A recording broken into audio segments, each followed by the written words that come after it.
What up, motherfuckers? It's your boy, JT, back at it again with another This Week in Wrestling, motherfucker. Yeah. Where we talk about shit and stuff, and things and shit. Yeah, motherfucker.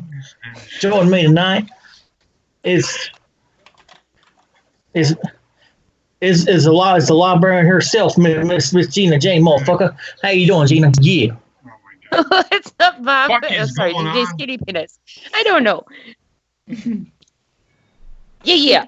Also joining us tonight is the Canadian Sex Bear. What up, basement, motherfucker? What's up, baby girl? You fucking hot piece of ass. I'm gonna split your legs and insert. Whoa.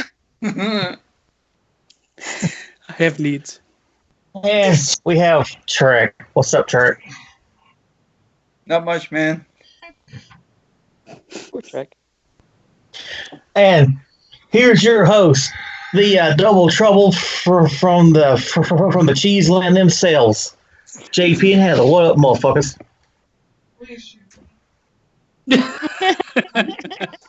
Come on, double trouble. Oh my god. What's going on? What's going on? So we're getting our coronavirus on over here. Yeah. So apparently, I just want to throw this out there. I guess that that's doubled overnight in the United States. The reporting's completely fucked. That's the problem.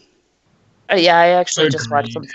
Agreed. I just watched something last night about it was doctors, and like the doctors were saying that the numbers are nothing compared to what it actually is, because they said that like there's so many people out there that aren't being tested. Yeah.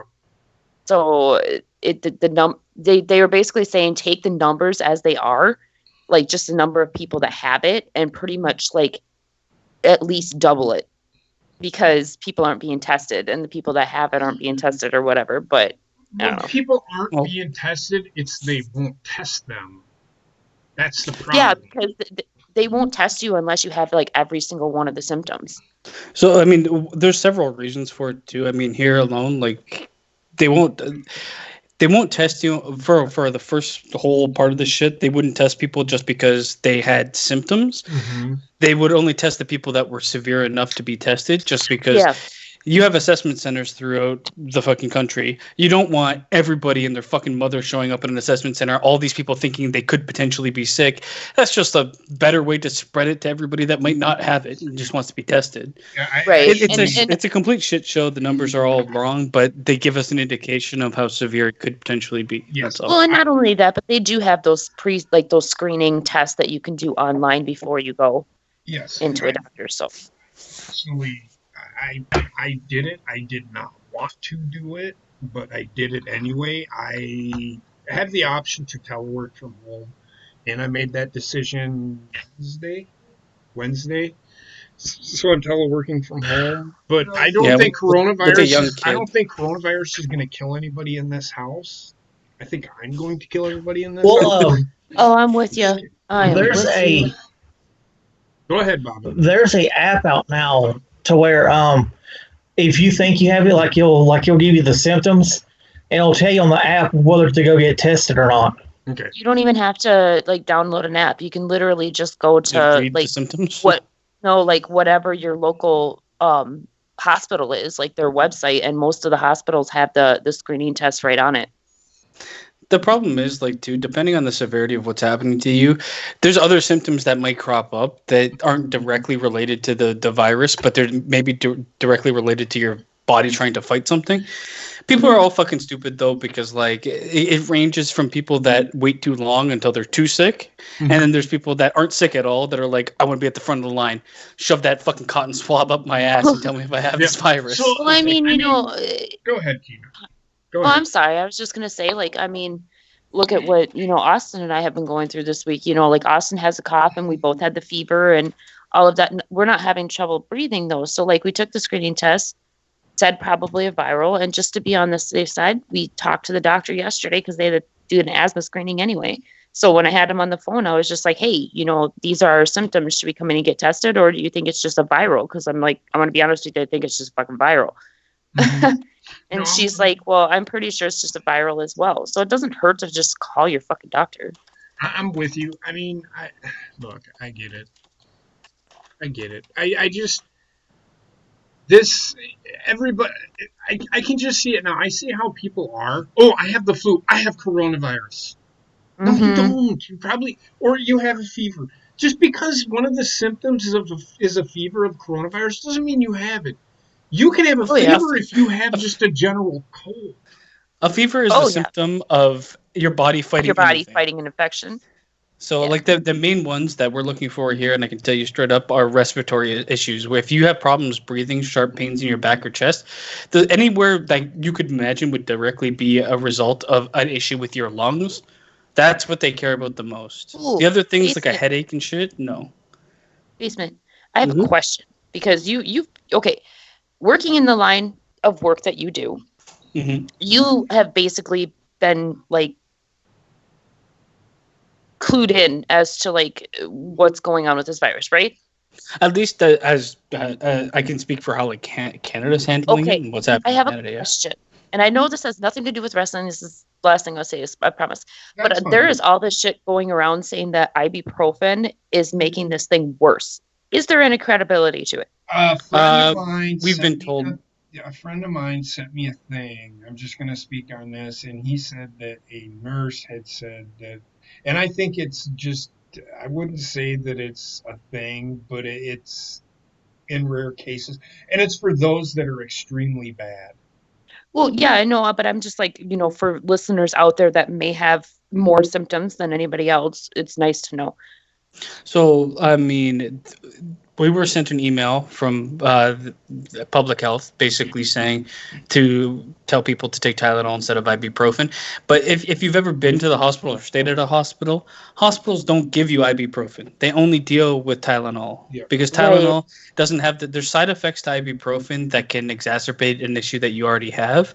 You will not get ibuprofen in the hospital. You'll only get Tylenol. Well, Tylenol's the safer bet, but Tylenol deals more with like body aches, and ibuprofen is a mhm. headache thing. But for to be safe, most people that are healthy will probably be fine.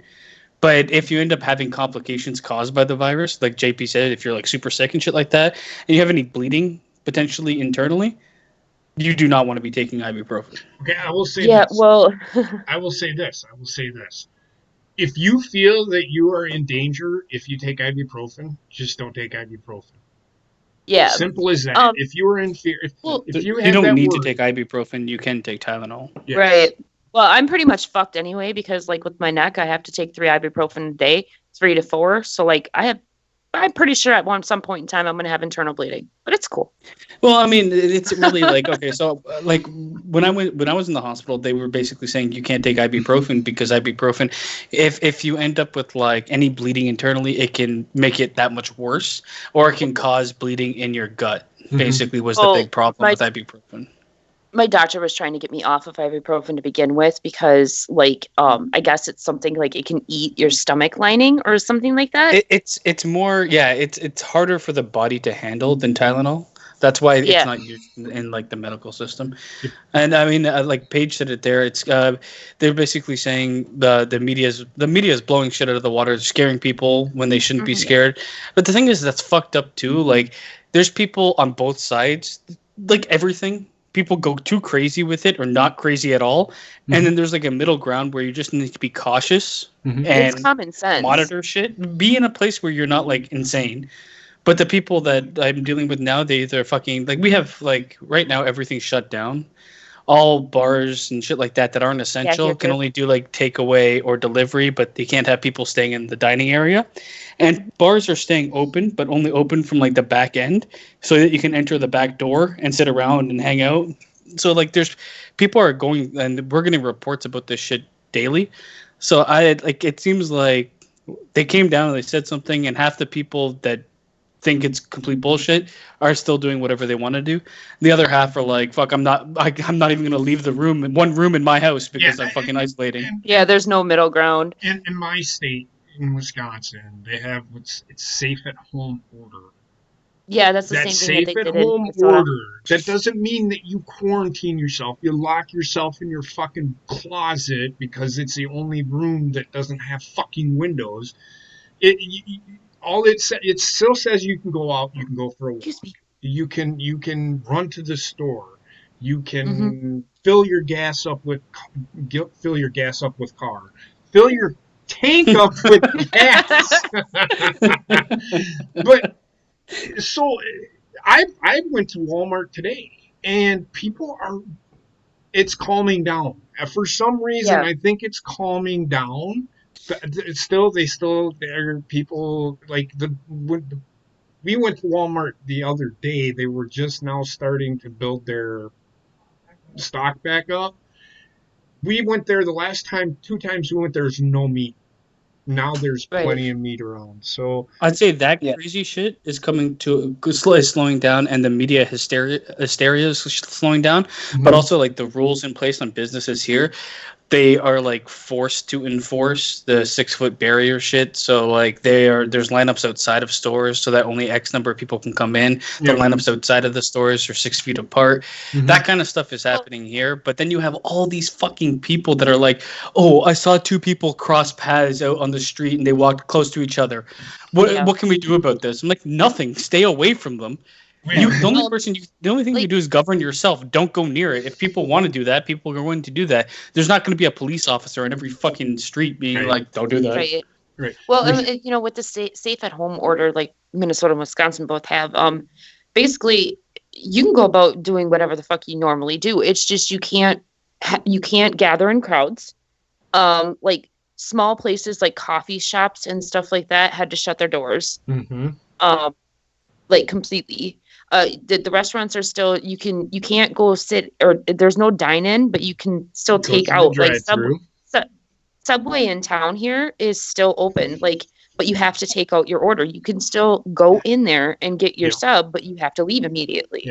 Yeah, same here. It is. The safe at home is essentially, I'm a non-essential worker, so they gave me the option to stay home. I said, yeah, I'm going to. And it's not because I am fearful. I only did it for my daughter. All right. And I don't want people, that's what I was about to say. I'm not With a young kid caving in the into, I'm house. not caving into the bullshit. I'm still calling that they blew this way out of proportion. I But get it. the bottom line is, but go ahead. If you're not essential, with us here, if you're not an essential worker, you would be sent home and not work at all, unless you have the ability to work from home, and then you would be working. I mean, for me, unfortunately, it is essential. I would have had to go to work, but thank God, like, there was enough push from everybody there to say, fuck, let's give everybody the option to work from home. Not everybody is, because they don't have enough machines and shit for everybody. But thankfully, I was able to do so. I think everybody's getting their paths crossed between safe at home and shelter in place, because shelter in place is basically lockdown. Like that is when you are not to leave where you are. Oh shit! I'm sorry, Paige. I hid your message by accident. Hey, Paige. I'll put it down. This is from Paige. Me and Grandma, which is my mom, went to Walmart today, and people who were shopping had masks and gloves on. It's like, oh, well, never mind. Basement put it up there. It is what it is. I get it. Like, if people want to do that, people want to do that. People do what they want to do. If it's not impacting me, I don't really care. But when people start like becoming like fucking corner house snitches and looking out of the window constantly being like, people are together, people are together, people are together. There's no law saying people can't get together. It's a recommendation from the government saying separate. But there's no police that's going to come out there and start beating people up for standing together. Well, I know, like, JP, I don't know about like the places by you or even the rest of you guys, but like our grocery store out here, they took like basically big ass what do you call that, plexiglass, like sheets of plexiglass, and they installed it like right in front of where the cashiers are. No, I have not done that. So like it's just It's called a sneeze shield. It's like a big ass sneeze shield right in front of where like the credit card thing is, and then like the workers at the grocery store, they're wearing gloves. Yeah. No, I haven't done that here. No, not here yet either. I went out there and I was like, what the fuck? I feel like I'm visiting somebody in prison. Right. The funny thing is Heather and I, when we went to the store, I went by myself today. Me and Heather went to this we went to the store this last time as a family. She was walking right next to me. We got outside, and I'm like, 6 feet! She was like standing right fucking next to me. You sound like my mom. God. It was funny because everybody looked like, what the fuck? So people Yeah. are, and I'm making jokes about it, but you know what? Kind of have to, because if people have fucking paranoia, this world's gonna go to shit quick, fast, Right. and fucking I mean, That's what happened err on the at side of first. It was caution. paranoia. Err on the It's side of common caution, but don't go sense. crazy. Like, It's use your fucking common sense, Mhm. people. It doesn't take a genius to figure out, oh, hey, there's a virus out there. Maybe I should take a little bit of precautions to protect myself, but not go fucking full blown psycho. Right. you also have to look at like where you live and why it's different than what you've seen in other places. Like people look at Italy and Spain as getting like destroyed. Italy specifically, I mean, it's the amount of people in one place.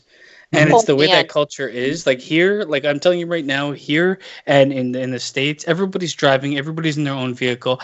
In Europe, man, everybody's on the fucking streets, everybody's walking But around, everybody's you know biking, what? everybody's literally like fucking shoulder to shoulder with each other all the fucking time on the streets. Well, and you can see that just if you look at like I looked at the map today, like the COVID map of the United States, and the main places where it is lit up just like basically solid red across the entire state: California, Florida, Yeah, New huge York, concentration of people. huge concentration, and then Oregon or Washington for some odd fucking reason. But I would But say yeah, any place where you huge have a lot of concentrations of people. you have a lot of foot traffic in a large area. Like Toronto, I imagine would have been a lot worse, but Canada's handled everything pretty well, and also Canada. I mean, the population is spread over such a big fucking place Mhm. that you're never really running the same risk as say Italy. Right. Mm-hmm. And stuff will get back to normal. It's just going to take some time. Just give Yeah. it time. It'll Exactly. get back to normal. The freaking baseball, apparently their players are like, hey, we want to play. So I think it's starting to get, and I think that playing in an empty stadium for right now to give us something live other than what we're seeing on fucking TV, which we're going to talk about in a minute. I think they could get back to playing, and they just have to follow the guidelines of the 6 feet rule or whatever the Well, state has in place. Well, for fuck's sakes, but in some here's the cases. thing. I'm sorry, Sorry, Bismarck, go ahead. Okay, well, in some cases, baseball being played in front of no audience is not going to be any different than it was. Well, and I was just going to say, like with baseball, for the most part, they're pretty far away from each other to begin with. I mean, Just a except for dugout. when they're sitting in the dugout, or like you know, if you have a like a runner on base, Mhm. but Yeah, that's base still coach and only stuff like like that. that. That's two people right there on base, and then in the dugout, they can figure out something Yes, to keep they them can. separated. I'm gonna say right now, like from what I've seen, at least here, it would probably we're looking at everything kind of like trying to return back to normal, probably May or June. Yeah, Coming back to normal. We're still looking at a couple months, but and I think like the social distancing thing will be around for 3 to 6 months from now.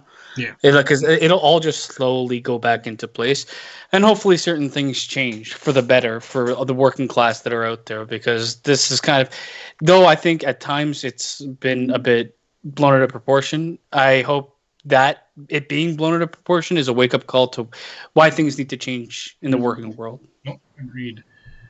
So that being said, let's get into. I just wanted to talk about that because I mean we as a group are on Skype quite a bit and we talk about this stuff. So there's not a lot of wrestling news, so we're probably just going to talk about wrestling's that the stuff that's happened and a little bit of the news. And this is the kind of the thing that we do. So it's what it is. We give you a little insight into that. So it is what it is. Let's get into this week in wrestling. Raw. What happened on Raw? I don't fucking know. Who knows, really? I don't fucking I mean, know. it's hard to sit here and say like anything really bad about the shows because at least they're happening. But I mean, there is nitpicks that we can all say that could potentially improve the show. Mhm. And it seems like WWE is doing what WWE does. They're at least putting on a product, but they are doing minimal effort into the product they're putting out. It's Yeah. it's no different than when they weren't audienceless. Yeah, the only difference is there's no audience. Otherwise, the storylines are pretty much the same. Yep. I don't really. What's the big thing? I don't even remember what happened on fucking Raw, to be honest. I just remember it's like the Street Profits doing commentary, and then it's like Andrade and Garza versus Ricochet and Cedric. I don't even think I watched Raw. Oh, Now that you mention- yeah, the They aired Ricochet. the whole. Go ahead. They aired the whole Cena versus Lesnar versus Rollins match from Royal Oh, I Rumble. did watch some of Raw. I think. Okay. I don't think I watched Raw. Yeah, it is what it is. They're trying, and the thing is, with them doing these shows, replays. I think there's a reason that they're doing it, and this is the protocol that they're following. So I'm not going to shit on it because they don't have. WWE gives, just like AEW I think does, they give them the option to either be there or not be there. And if they're not there, they probably didn't have enough people there to put on a 3-hour show. So they had to do something. Well, and I'm sorry. Go ahead. I was just going to say, from what I understand with WWE, I think that like they're choosing to have less people there than they could have, just to kind of like minimize the risk. Because I heard that like they only had such and such amount of talent when they're actually allowed to have, I believe, what is it, like 50 people in the building or something like that? I don't know. I know that. Go ahead. I feel like this is kind of like a representation of what the difference, say, between WWE and AEW. There's WWE doesn't really have the hunger as much with the talent that they have. A lot of the talent's being used a certain way, and it doesn't really matter the work that they put in as much, whether that's going to change their situation or not. So I feel like it's more complacent there. So you see a chance to get time at home, which you rarely do in WWE. You're probably going to take it. Yep. AEW, you disappear for a while. It might impact, what they end up doing with you or your relevance to the audience that's watching at home. So, I mean, there's more to go into it than just... It's not the same. It's hard to treat both entities the same. Yeah. Their main storyline is Lesnar and Lesnar was there. Was he there this Monday? He was. So that kind of puts this, oh my God, he's not going to be able to be at me. Well, there's your answer. So he will be there. Him and McIntyre will be facing each other at an arena-less WrestleMania, or audience-less. Arena-less. God, I gotta go put car in my gas. Oh yeah. So Tuesday. Tuesday. I think like what I wanted to touch on before we move on with Raw.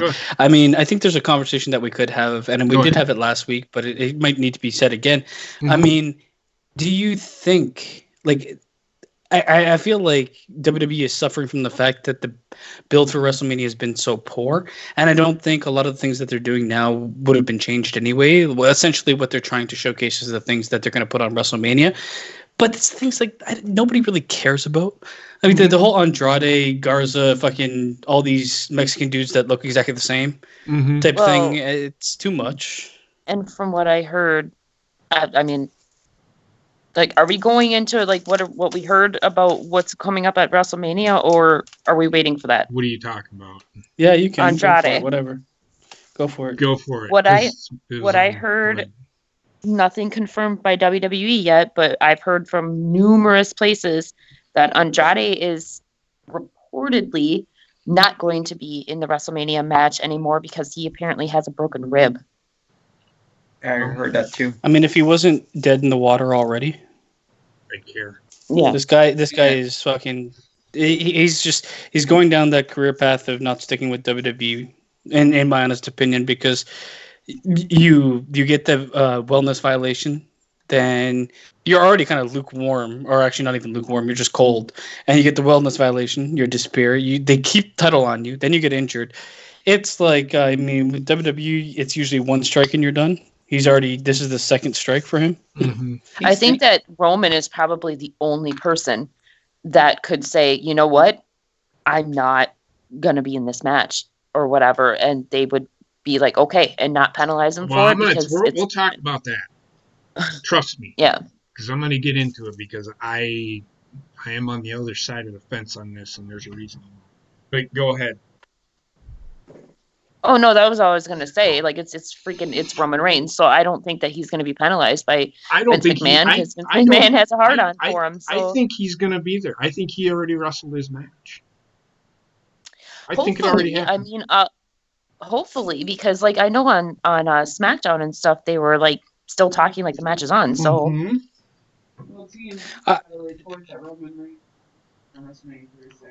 Okay, so let's believe what TMZ says.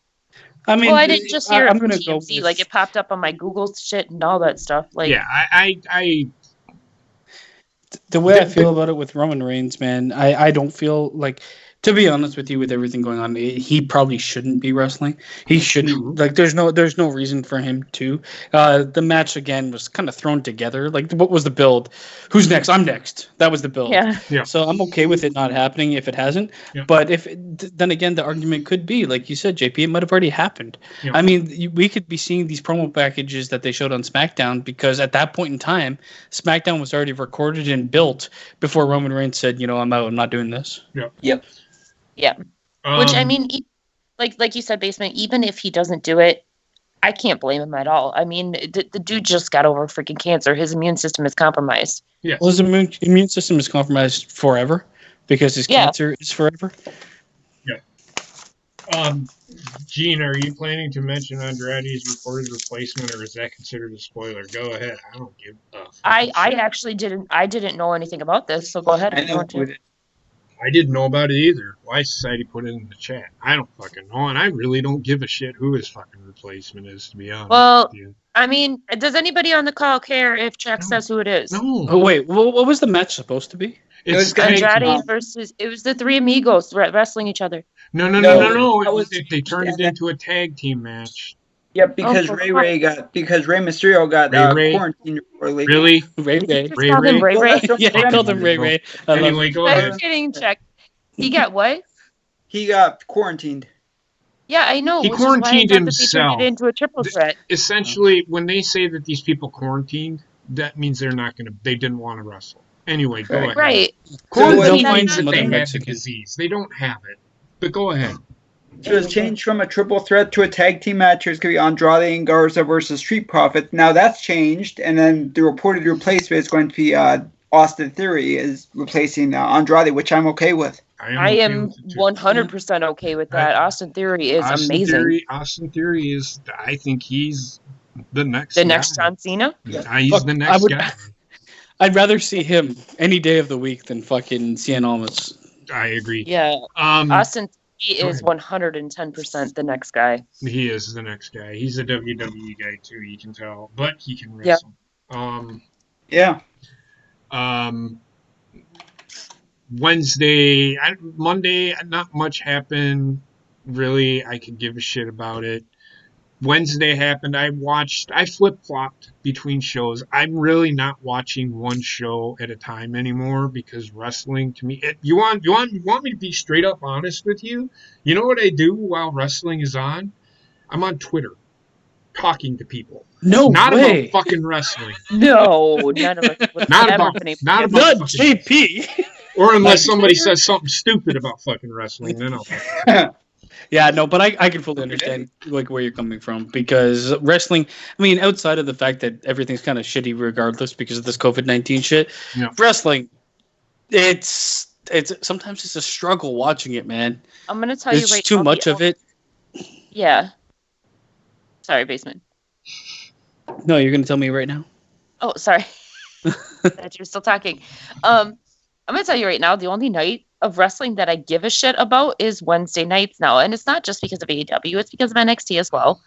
Because usually I watch NXT right after AEW, but otherwise, I don't care. Like I didn't care about Raw or SmackDown before this COVID-19 thing because they lost me completely. The only other thing I cared about was New Japan. So now New Japan's out, so it's Wednesday nights. Well, how many times have we said, "Oh, this is an opportunity for WWE to, kind of regain my interest"? First, it was the move to Fox recently, and then we're like, "Oh man, they have to put on some good shows." That didn't happen. Then it's WrestleMania build, and we're like, "Oh, they have Edge and Orton. This is kind of interesting. I hope the rest of the build." And there's no other build. And now there's no audience, and I'm like, that was the thing that we missed. Randy Orton cut his promo, but I didn't even hear what he fucking said because I didn't care. That to me, right now, even that feud, I could really give a shit about. You know why though? That feud was set up way too early. It was. They did not have enough go on for fucking 2.5 months. Was it too early though? Because if you think back, every single match before Elimination Chamber and all that shit came into play, like years ago, every single big match for WrestleMania started at the Royal Rumble. But to me, like, this is not a match for a title. It's kind of like a grudge match or a vengeance match or whatever you want to call it. I just don't think they had the steam to continue for as long as they did. And I'm not saying like, oh, they needed to start this a month and a half later. Just a couple weeks. That's it. They were. It's a bit too drawn out to the point where after you get Edge injured and he's away for 2 weeks, you play the angle with his wife. And they have another confrontation. You don't really have anywhere else to go from there with this. And I mean, it's a great angle. I've enjoyed it, but it's by the time the match happens, it's been exhausted. Yeah, I agree. I just go ahead, Gina. I'm sorry. Sorry. In my opinion, like I think that this COVID-19 thing probably saved the Edge and Orton match, if anything, because it didn't put as much pressure. Now, to be honest with you, I disagree, and I'll tell you why. Because now they've done it, and if they put a hold on this on WrestleMania, if they were to me it would be a detriment to the feud. Oh, I completely agree. How much time does Edge? I know he signed a 3-year deal, but how much wrestling does Edge really have in him? Do you see what I mean? And that's why I'm saying it's a detriment to him or to them for that feud to not happen now. Because Edge is going to want to wrestle. He's going to want to wrestle Seth Rollins. He's going to want to wrestle Kevin Owens. He's going to want to move on. And, I would say like. Go ahead. The coronavirus has been a detriment specifically to that match. Yes. But everything else in terms of wrestling is kind of, in terms of WWE, has kind of benefited because now they're not being looked at as microscopically as they used to be for the errors that they make, especially leading into Mania season. And Mania itself was not looking good. And now this kind of, I mean, it's kind of like a reason for why it's not going to be good. Yeah. And it's obviously not going to be as good as it even could be because there's no audience and all the restrictions applied. But even if there wasn't, this Mania was shaping up to be piss poor, in my opinion. It's a Mania built off one match that's not even for the title. And the other title matches were just like, I can get behind Drew McIntyre and Brock Lesnar. Mm-hmm. That's probably the only other match I can get behind. But that match being postponed doesn't hurt either of those guys. Right. I think that, like, with WrestleMania, WrestleMania is supposed to be about the fans, right? Well, hold on. Do you want to get into this now, or should we go through? Because that to me, I didn't know that we were going to get into this later. Go ahead. Oh yeah. Oh, sorry. I got a lot of talking points on WrestleMania and what could potentially or what they shouldn't have done or what they are doing. Right. That's I don't know. I just don't want to get into it yet. So let's talk about AEW. And like I said, I flip back and forth. Cody Rhodes is terrible on the fucking. He's terrible commentator. He's terrible. Don't ever do it again. That's me personally. I just can't stand listening to him. I don't think he's atrocious, but he's definitely not good. I think that's for damn sure. I think that Cody Rhodes is really good when he has somebody. No, I know you guys hate Excalibur, but I'm going to say it. Excalibur was missed on Wednesday because as great as Tony Schiavone is, he is not as quick at the call as Excalibur is. And paired with Cody, neither one of them were quick to the call. Let me say something about Excalibur. Here's why I don't fucking like him. He talks over everybody. He's the only one I ever hear talking. Tony Schiavone goes, "Yep, I agree," and then fucking Excalibur is a tope suicida. Like every other fucking word. He says a lot. He says a lot and doesn't say anything. Really. Yes. But I honestly, I completely agree with you guys, but I honestly think that is what they hired him for because he is the lead announcer or the lead commentator, and he is the one that is supposed to be calling the matches. And if you think about it, Michael Cole does the exact same thing because Michael Cole is the one that calls the matches. Isn't he a color commentator? Michael Cole more is like the guy that's gonna like shill out the fucking bullshit. Yeah, like he's Mr. Advertising. And Corey Graves is the color commentator, and then you have that one. They don't really have somebody on Raw that kind of like calls the action properly. What? Yeah, he's supposed to be the color commentator. My thing is, Excalibur is he the? They don't need JR. They don't need Tony Schiavone. They should just because Excalibur does all the fucking talking. Why the fuck are them two there? If Excalibur's gonna do all the talking, that's why I don't fucking like Excalibur. He needs to shut the fuck up. Jim Ross can fucking do it. I'm gonna say this. He used to be able to do it. I think Jim Ross he's not the same person. Yeah, Excalibur, stop doing your fucking job.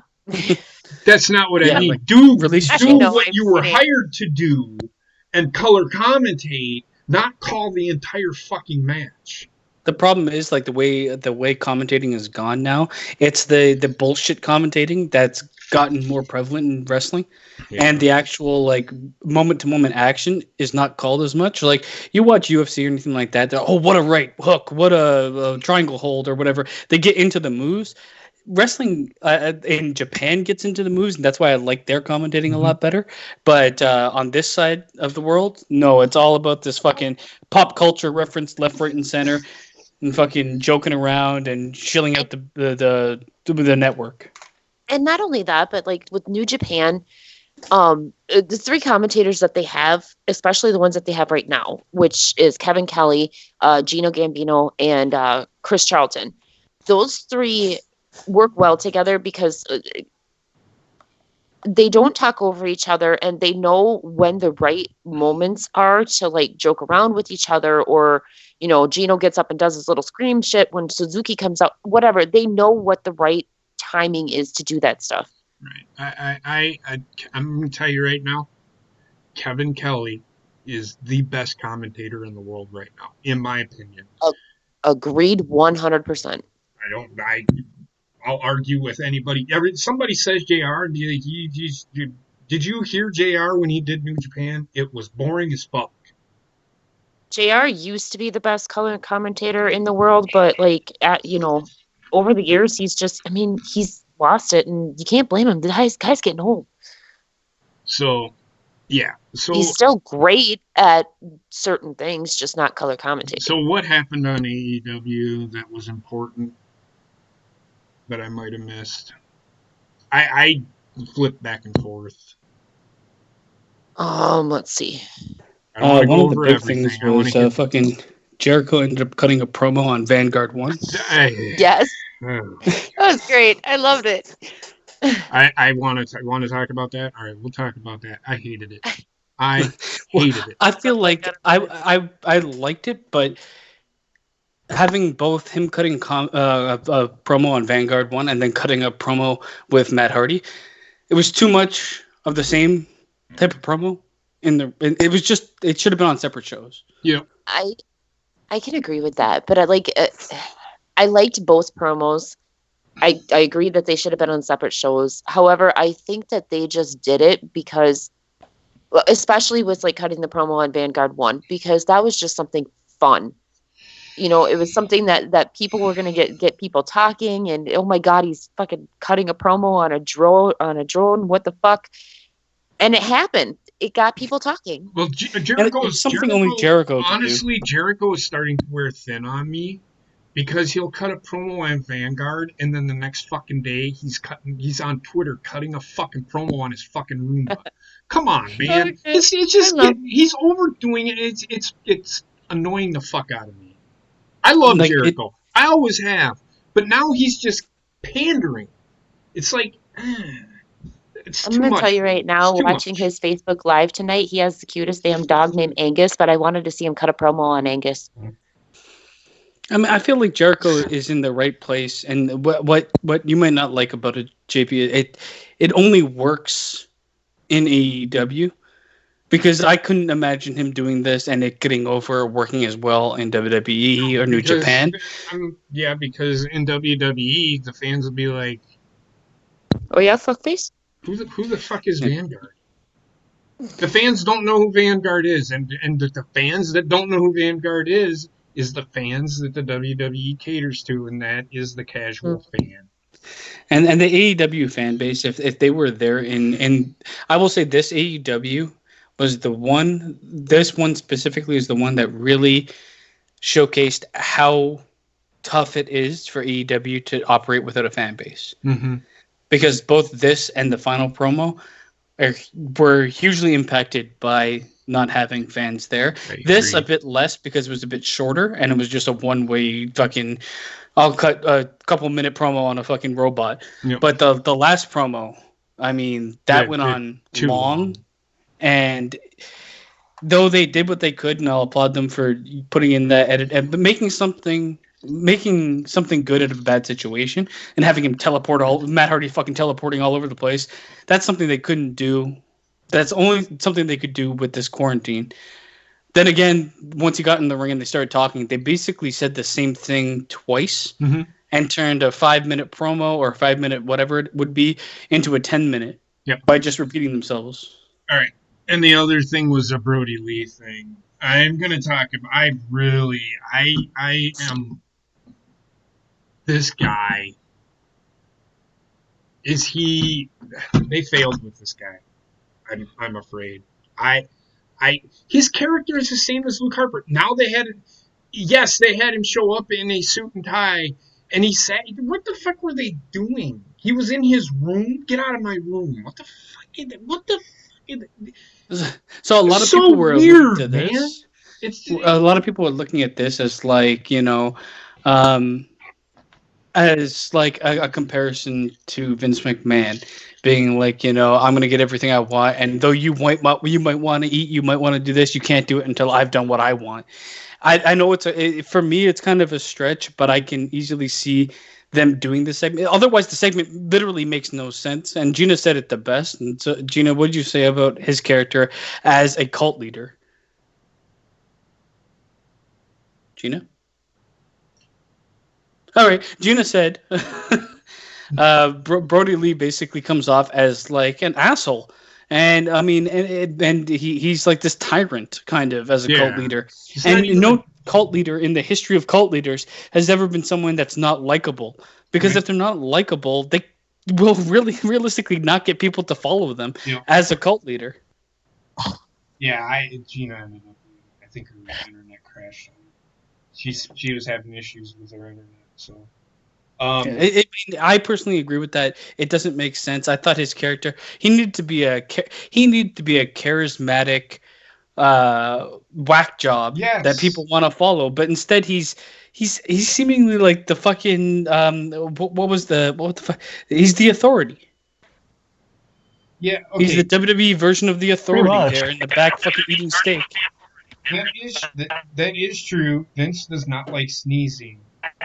But if that's what they're doing, they're failing Brody Lee. And if Brody Lee wants to cut these fucking promos, he's failing himself. I don't give a fuck what fucking Vince did. Why does anybody fucking care what the guy fucking did? Well, his character should not be based upon giving subtle jabs to a company he used to work for. His character was already his character was already built before he showed up. And what he showed up being is very different than what I thought he would be. Yeah. Are you fucking kidding me? I have been trying to talk this entire time. I even left the call thinking that my fucking thing was... I'm on fucking mute over here. God, I'm an idiot. Yeah, but no, what Basement was saying, I don't know exactly how much you touched on it, but yeah, he is coming off as this cult leader, and instead of coming off as like a genuine guy that like wants to attract people, and like bring people into him with his like charismatic niceness, he's just coming off as a complete fucking dick, and who's gonna want to follow that? Yeah, And that was this promo specifically, because Yeah. this promo specifically didn't make a lot of sense. It might be like they might be alluding to how Vince McMahon, but like this is like literally the first promo that he's giving on television. It should be building his character, not putting down a character from a different show. But the thing is, like, I have a feeling that this is the way that they're going to take his character, being this kind of like dick boss type character, because he's acting the exact same way as he did in this promo on Twitter. And Brody Lee's one of those guys that like he seems to stay in character even on his Twitter. And that's fine. But like I said, I don't know if you were here when I said he might have been. Maybe. If he is doing, they told him, and I did see this, they said, go cut the promo. Say what you want to say. It is your promo. And if he wants to cut promos taking jabs, he's failing himself by doing this. Move on from it. Nobody gives a fuck what Vince did. You're not there anymore. Let it fucking go. That is, I mean, it's stupid, petty, and nonsensical. The thing is, it'll get a cheap pop right away, but It's gonna waver quick. I'm telling you. He needs to start looking out for his future. He needs to start looking out for like the long term, the longevity of this character.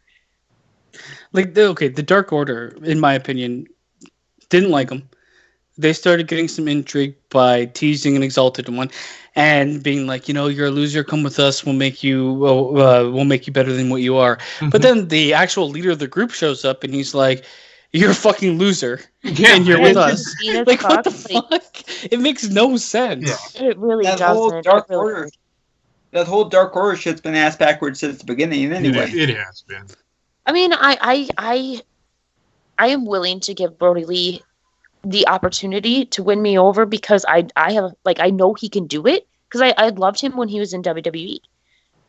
However, I don't think that they're going to win me over by taking the Dark Order in the path that they are going right now. No. I mean, it just literally does not make sense. And we'll have to deal with the loving father figure type cult leader. He should be like over like, in order to be a cult leader, you have to have like a weird pull with people. You have to be charismatic. Everything he does turns people away. There's no way he could be a cult leader. Mm-hmm. It makes no sense. I mean, I feel like the whole premise behind Dark Order is good, but the execution on multiple parts has been bad. Mm-hmm. Yeah. There was one match that happened. Well, I mean, there's a few matches that were okay, but there was one match that happened that I actually really enjoyed. I don't know about you guys, but I enjoyed Kenny Omega versus Sammy Guevara. It was actually a lot better than I thought it was going to be. You know how I feel about Sammy Guevara, so. I know, but I mean, it turned the channel. The kid, he kept up with Kenny Omega. I have to say, I mean, Kenny Omega, of course, probably toned it down quite a bit for him, but it was a good title match, and they made the right call on who kept the title. Yeah, if they would have had Sammy Guevara beat Kenny Omega, made no sense. No, you don't want to televise that on AEW, because you're killing his character in AEW by putting a title on Sammy Guevara. Sammy Guevara is nowhere near the level of wrestling. And yes, I understand it's scripted, people, but look at where Kenny Omega is, and then look at where Sammy Guevara is. Do you see Kenny Omega losing to Sammy Guevara? The only way I see that happening is if the entire Inner Circle interfere. That's a triple A title too, right? Like, I don't think it would make any sense. But during the match, he had a bunch of fucking characters put out and put on in the audience, and he went and interacted with them and stuff like that. This is my like.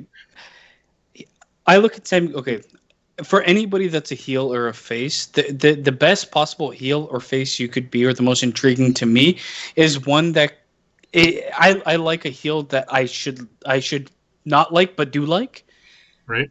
And I feel like that's when you kind of hit that pinnacle of of character development, where the character, like they've said before, heel and faces, in my opinion, shouldn't exist either. Because a lot of times you like who you like, you don't like who you don't like. But being forcibly told to not like someone or have through their actions not liking them, it's easy storytelling. It's easy character writing. And Sammy Guevara comes off in that way for me, where he's like doing overtly douchebag things. Mm-hmm. And like Jericho, for instance, does douchebag things, but everyone likes him. Mm-hmm. And that's think that's to me like the great version of a character. Yeah. I mean, I Sammy Guevara he's beginning to semi win me over with his wrestling itself.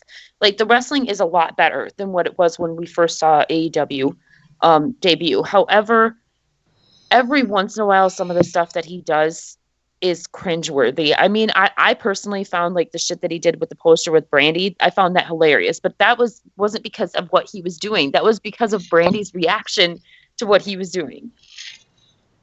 I personally had no fucking idea why he was making out ferociously with the poster of Brandy Rhodes. But it's also like it's somewhat at times it's somewhat confusing to me because okay, Jericho and the Inner Circle they have had a feud with the Cody Rhodes family, but like now Jericho's really going against Matt Hardy. Mm-hmm. Brandy's not going to be in Matt Hardy's corner, and Sammy Guevara is going to be in Jericho's corner. So unless this was this to me, this moment makes sense if Sammy Guevara was going to end up facing Cody. Mm-hmm. But it's just like I guess this is where like I start to just like the faction thing, because there's random like jabs against each other, but there's never really a payoff. Right. Yeah, and I mean, it would make perfect sense if like Matt Hardy was like still teaming with the Elite or whatever. But Matt Hardy has made it perfectly clear on both Twitter and on AEW that he came back to repay the Bucks, but now that that's not taking place right now, he is looking out for number one. He is not aligned with anyone. It's just him. Right. It's just these random jabs that don't have payoffs. I'm not really like behind. If you have to write a TV show for 2 hours, you want everything to kind of matter. And yeah, they might want to go back on it, but when would they really go back to this? Like 6 months later, when what he did doesn't really matter that much to the fans? Yeah, I don't know. I don't know about that, Aaron.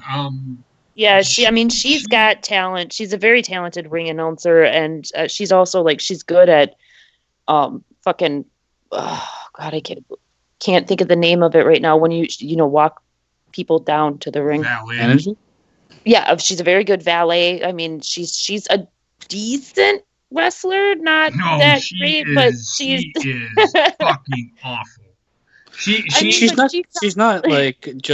not just a fucking model there. That's for sure. No, she can do not. other And not things. only that, but like that company would not be running if it was not for her. She's the chief brand officer of that company, so she does a lot behind the scenes that you're not seeing. Well, Stephanie does a lot behind the scenes that nobody sees. Oh God, yeah. But everybody fucking hates her. That's why I always have like I might say, oh God, it's Stephanie, but I always have respect for Stephanie because she has a lot on her fucking shoulders with that company. Yeah, I mean, Stephanie has her moments, but she is a very good heel. People hate her, and there's a reason. She's a great heel, but from what I heard, she is an amazing person in real life. She is an amazing person, from what I've heard. So is Paul. So is Vince. Everybody shits on Vince, but Vince is an amazing. When somebody gets hurt, and I've talked about this numerous times, people have come out and said, when somebody gets hurt or somebody's going through a tough time, or Vince is there. Vince will pay their bills. He'll pay for their doctor bills. He pays their doctor bills. I honestly think that Vince thinks of every wrestler that is in his company as one of his children. He does. Because and it's always been that way, because otherwise you wouldn't have seen him trying to reach out and get guys like the Usos, Jeff Hardy, Kurt Angle, Stone Cold. You wouldn't have seen him trying to get help for all of these guys. Yeah. I mean, Stone Cold was more medical than anything, as far as I know, anyway. But Well, like no, the other guys, he went through rehab. right? So like all the rehab stints, and if he was as bad of a guy as everybody says he is, then he would have never brought back Kurt Angle. But the thing The is, way like they burned him. everybody that says Vince McMahon's a bad guy are just the fans. I've listened to so many different wrestlers on podcasts and things like that, and everybody's like, Vince is Vince, but none of them are like, Vince is a complete piece of shit. Mm-mm. He is a certain way, and he has his mindset for certain things, but none of them really completely shit on him. Well, and here's the thing: when I look at Vince, I look at him as like the father figure role, because Mm-hmm. he cares about every single one of his wrestlers as if they were his children. But that Yes. also means that he is going to expect things out of his children. He is going to expect you to bring your all. He's going to expect you to try your hardest at what you're doing. And when you do well, he's going to reward you. If you don't show him that you're trying, or that you can succeed in what he's doing, he's going to put you on the back burner, and he's still going to care about you, but Yep. he's going to make you earn it even harder. Now, I will say there's one thing that people overlook a lot with Vince McMahon. He's one person. He's got a huge empire of wrestling underneath him. And now with the XFL, how much time of the day that does he really have to pay attention to every single specific employee he has? And I mean, I didn't listen to the Brody Lee interview with Chris Jericho, but I heard mention of it. And I know he brings up like he had messaged or talked to Vince about direction for his character, and Vince didn't really know what was going on. Mm-hmm. But part of me understands that, because you can't spread yourself so thin that you're looking at every angle of the business for every single person. WWE has become too big, and it's always going to be a problem. And this is why people get lost in the shuffle. It's not necessarily they're fully being penalized for something they did or just not pushed. It's the fact that he's the one guy everybody has to go through, and he doesn't have his fingertips on the pulse of his own business, because his business is too fucking big. He only has the business side for the most part, not the actual experience for each individual wrestler. And not only that, but like numerous people have said that Vince, if you need to challenge Vince. He likes people who challenge him. That's why guys like Kurt Angle and Stone Cold, Edge, that's why all of those guys got the pushes that they did, because when push came to shove and they wanted something and they knew it was best for their character, they challenged Vince. Stone Cold did it with the Stone Cold character. Yeah. I mean, I don't know. Like, yeah, I mean, I've heard that multiple times too, and Jericho has said it as well. Challenge Vince and see where your character kind of ends up. I don't know. I just feel like I'll always have respect for Vince McMahon, because there is literally no other CEO that you can even point at that says that their employees can message him and he responds and has done their job with them. I mean, literally, what other CEO has done the job fully, has wrestled, has put in the time in the gym, has bled for the company, is able to converse with all of his employees when they need to converse with him? There is literally no other CEO in this world that does that shit. I'll always have respect for him. Jericho, I can't remember what interview it was. Basement, I think you watched the same one. But anyways, I think it was on Busted Open Radio. Yep. Yeah, he was talking about how like he didn't like what was going on with his character, so he called Vince up at 2:00 in the morning, and just left a voicemail for him because Vince was sleeping. And he said, not even 2 minutes later, his phone is ringing. Vince is calling him back at 2:00 in the morning. So, I mean, come on. Well, that doesn't sound like that bad of a guy to me. I mean, I know he might have his moments, but fuck, man, come on. And it doesn't sound like that bad of an environment, because I was going to say in the Brody Lee thing as well, he was offered an ungodly amount of money to not be there.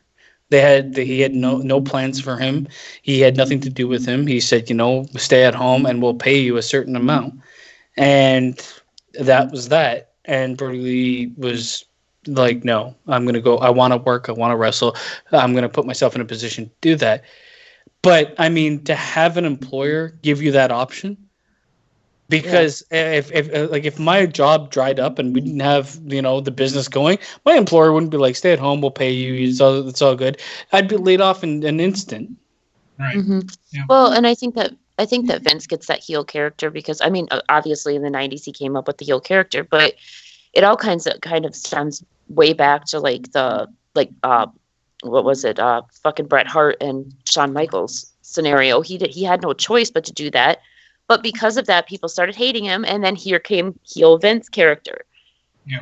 So he's been heel Vince ever since, and people can't seem to understand that, like, even though he plays the heel on TV, he can still be a nice person. Yeah, people can't seem to get that about a lot of fucking talent. They can't Yeah. separate like reality from fucking TV. Right. Yeah, I see that a lot. And that,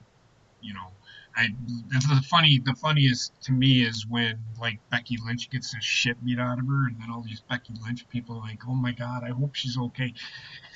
Yeah, she's probably sitting in the back having a pint. You fucking idiot. What do you think? Pretty much. Oh, And like shit. with the I Vince thing, fucking it's like hate people like that, man. They're so dumb.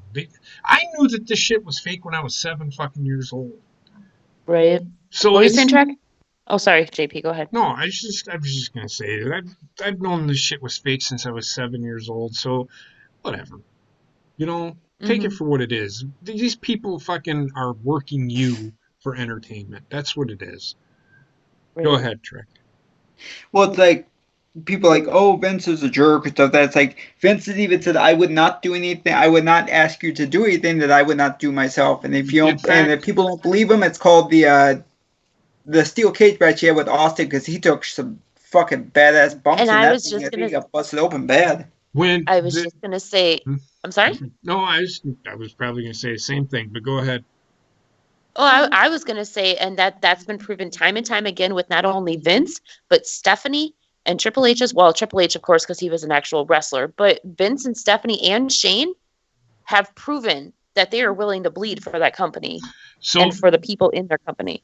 to understand about Vince, and everybody's shitting on this guy. When Owen Hart died, he actually did the rappel. Vince always did. When Shawn Michaels did that WrestleMania 12, Vince did it first. Vince did all of those stunts himself. That's why he says, I will not have you do anything that I would not do. Now, Vince can't do it anymore because he's fucking 76 years old. Right. So, yeah. I mean, Go I ahead. don't know. When it comes to Vince, Stephanie, fucking Brandy, fucking anybody that runs a business like that or has part to do with a business like that, I can't shit on them. Yep. So let's get to NXT. Really, I flip back and forth. The Matt Riddle match was pretty good. With who did he wrestle again? I know he wrestled Roderick Roderick Strong. Strong.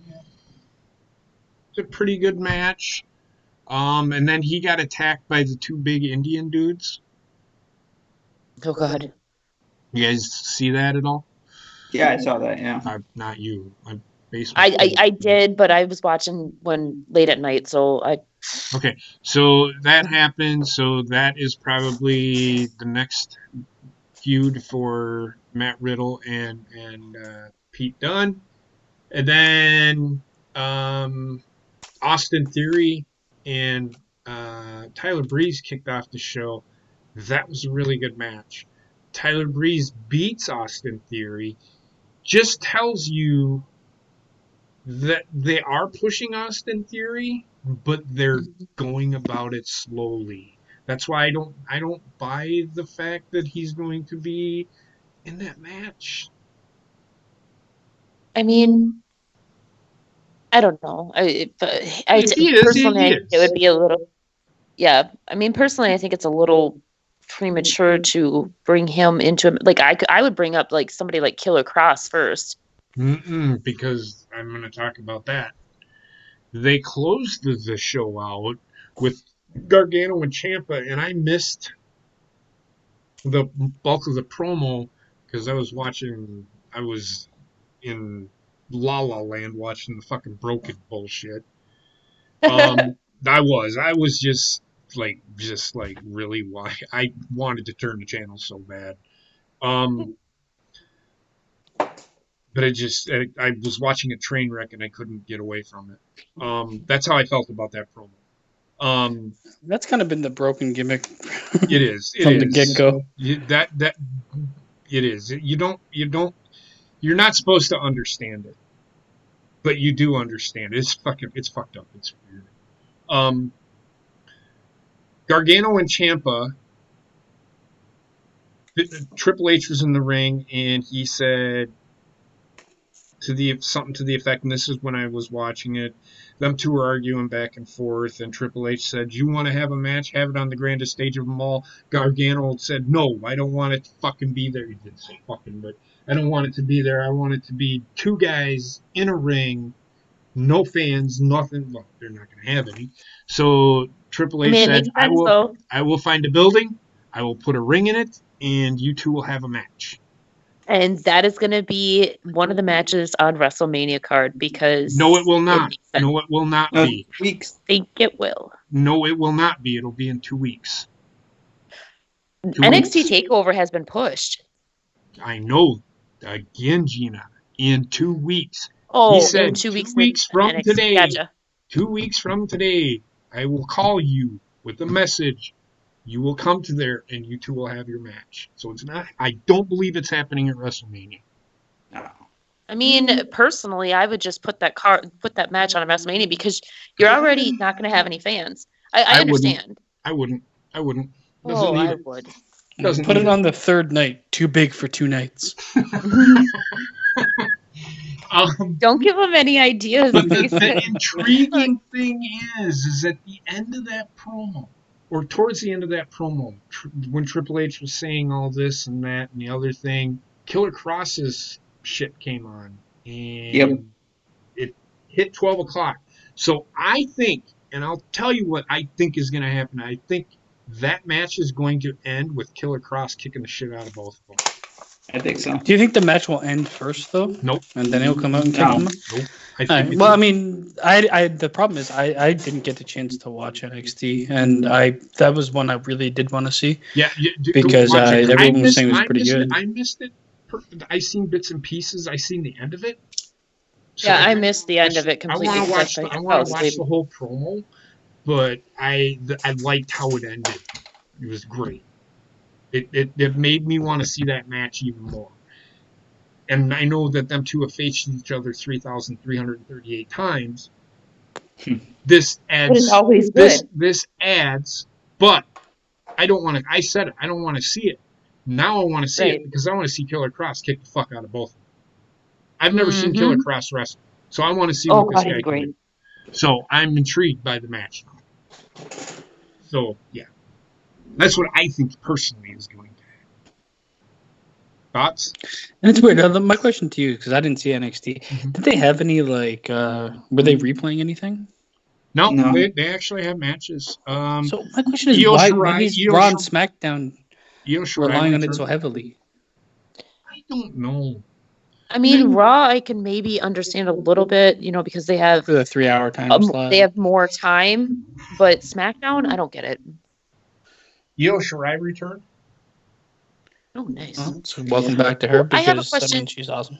I have a question. Do you guys think that, if Killer Cross does come out, do you think that maybe Charlotte Bordeaux might come out? That's the rumor. I say Scarlett Bordeaux. That's the rumor. Might come out with him. Trek, let me finish. Sorry. Go ahead. Yeah, 1 second. Okay, if Scarlett Bordeaux comes out with him, and then let's say she does something to Johnny Gargano, and then Candice LeRae comes out, and that leads to a match between those two. I can see that. I do know for a fact that Candice LeRae said she wants nothing to do with it anymore. Yeah, she doesn't. Right, but if somebody comes out and attacks her husband, well, Tommaso Ciampa is going to be beating the shit out of her husband. I know. Get it, Gina. I get it. Yeah. We'll see. I don't know. Well, I'm just saying because they're going to have to come up with something for Scarlett Bordeaux to do too. So, Chuck, what were you saying? They don't have to. You don't have to. No, they don't have to, but it Go would be ahead, nice. Shrek. No, I was just gonna say that it's reported that the female voice in the promo was Scarlett. I think they confirmed that already. So yeah, she's gonna show up. It's just when. Voice in what promo?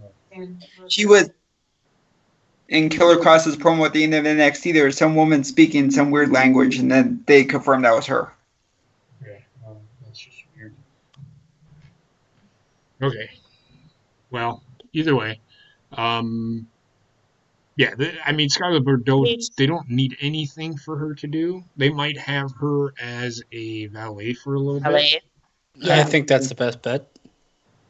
I think that having her as a valet with him would be great because if you think back, the last time that Andrade was any good was in NXT when Zelina Vega was his valet in NXT, and she only got involved when she needed to. Which was every fucking time. As opposed to like now when it's like all the fucking time. I fucking hate her. Well, it's how the main roster utilizes fucking managers or valets. The only one that's immune from that is Paul Heyman. Right. So, like, I mean, if they did an angle like what they did with Andrade and Zelina, it would be great for those two because, like especially since they were teamed up already before in Impact, like not necessarily teamed up, but they were with each other a lot. And they're a couple in real life. It just makes sense to fucking make them a duo. Right. Yep. So SmackDown happened, and there were reports that, and it came out. When did it come out? Wednesday, Thursday? That Roman Reigns. Thursday, yeah. When Roman Reigns will not be at WrestleMania, he won't be wrestling. And honestly, okay, I understand. So then SmackDown happens, and they're still pushing the Roman Reigns thing. But here's the thing, though. I personally think that the match has already happened, and I think Goldberg probably wins. Here's another thing that you got to remember too. They have pre-recorded Raw and SmackDown already last week. Yeah. Well, so they still have another Raw week. And SmackDown that right, but the Raw and SmackDown that we've seen this week was recorded last week before Roman supposedly said that he wasn't going to do this match. So they could have it. They could have it recorded. I'm kind of iffy about it because Matt Riddle actually put out a video about Roman supposedly not wrestling Goldberg because he's like, hey, maybe I'll get a call. He does not need to be in that. He does not. Here's what I'll say about everybody that's like wanting that match to happen. Outside of the fact of wanting it to happen, let's look about if it does happen and the outcome is obviously what it's going to be. Everyone's just going to be like pissed off, right? Like I mean, Matt Riddle gets in the ring, just said that. Matt Riddle gets in the ring, gets speared, gets jackhammered, and the match ends, and it goes away. There's no payoff. Yeah. It's just it was to want it to happen just for that to happen. I'm not on board with that. Me neither. And for Braun, I don't want Braun Strowman to be that guy either. Why? Braun Strowman hasn't like fuck off with Braun Strowman already. Like he's a big guy. Yeah, I get it. But what else has he done in that company to earn a title match? Like, here's the thing, Gina. Well, the big they don't have anybody else that they can put in that match. Oh, I get it. I get it completely. I mean, it's going to be whoever it is. If Roman can't do it, then it's going to be whoever it is. I'm not going to. Don't hate Braun. I don't hate Braun. And again, I'll say it again. I am not against what he said last week. I think it was. I don't hate Braun. I think it was taken out of context. I don't hate Braun. I'm just saying, like every single time that something comes up, oh, I heard Braun Strowman's going to be the replacement. Like it's always Braun Strowman for some odd reason. Because people Braun Strowman is Mr. Utility. Yeah. In all honesty, he's Big Show. He's a big guy that they throw in, be like, oh, because it's a big guy, it's going to mean something. Like but it's Yeah. everything that they put him in is a detriment to him all the fucking time. And in the end, he's going to end up being Big Show 2.0 because he's one of those guys that's almost impossible to book properly. Yep. Here's my problem with it. Okay, I would have absolutely no problem if it was Braun Strowman. However, if you put a match, Braun Strowman against Goldberg, there is in no way, shape, or form that Braun Strowman should not win that match, in my opinion. Mhm. Now, that would mean that Braun Strowman would now become the champion. What has he actually done in order to earn that spot to be the champion? That's my problem. I'm not saying that he doesn't put in the work, because he does, and he does pretty much whatever the company wants him to do. Mm-hmm. However, there are certain steps, in my opinion, that you need to go to be able to earn that championship, and he's just not quite there yet for me. Well, the thing is, Braun Strowman is the type of guy, he's either going to be the face of the company or he's going to be Big Show. There's literally no in between for this dude. Mm-hmm. And I don't think he should be the face of the company. I don't think he has the chops to be the face of the company. So he's going to be Big Show. Yeah. And that's it. That's it. Because you have, okay, so you put the title on him. Then what? If he loses it, which he inevitably will, if he's not built to be a monster, and right now it's impossible to do that with his obvious record of losses. He's going to end up Bray Wyatt 2.0 or 3.0, because Bray Wyatt's already on the Bray Wyatt 2.0. Well, he's going to be worse than that because Yeah. he's a one-trick pony. Yeah. And that trick has already been played. So now he's just there to put other people over because he's big. It's really fucking sad for him, in my opinion, because like when he debuted, he had the ability and he had something that could have been great if utilized correctly, because he could have been like the new, not a new Kane, but that monster type character that just wiped the floor with everybody, because I mean he's got that monster ability, but yet he's super fucking athletic and agile too. But that monster character, they misutilized him. That monster character has almost never worked. It works for a short term, like Big Show, for instance. Yes, he was a champion. How long has he ever been champion for? He's never really walked through the competition. He always held the belt just to lose the belt. And I feel like Braun Strowman would do the same thing. The only person that's been perceived and shown as a monster is Brock Lesnar. And even then, it's because his versatility. Brock Lesnar is so much more versatile than Braun Strowman in terms of his matches and what he can put on and who he would fight. It's because he's not 7 feet tall or 6'9" at his size. It's a bit more. He can work with the smaller guys a bit better. Braun Strowman, I give him credit where credit's due, but at the same time, he's to the point now when I watch Braun Strowman, I'm seeing a Braun Strowman match, 100% all the time. I think that Braun really got fucked too, because it was kind of like what happened to Finn. If you like, when Finn got called up, his first big title match, what happens? He blows his fucking shoulder, you know. And then with Braun, I can't remember exactly how long it was after he debuted, but didn't he blow one of his knees or something like that? Or no, it was his shoulder, wasn't it? Elbow. I think he had elbow problems. Yeah, he had some kind of chronic injury. But I mean, just look at the comparison. Look at the comparison between Finn Balor. The thing is, Finn Balor losing the title is not going to hurt his character as much as Braun Strowman. Braun Strowman, the only option is to be a monster and run through people. He's not going to be able to be 50-50 booked and be successful. It's just his whole look doesn't lend itself to that. Yeah. Which is why he's either the top of the pile or he's middling, but even below the middle. Yeah. Right. Yeah. So, I mean, The Miz, I heard reports The Miz wasn't going to be at WrestleMania. Yeah, he's supposedly in quarantine too. But again.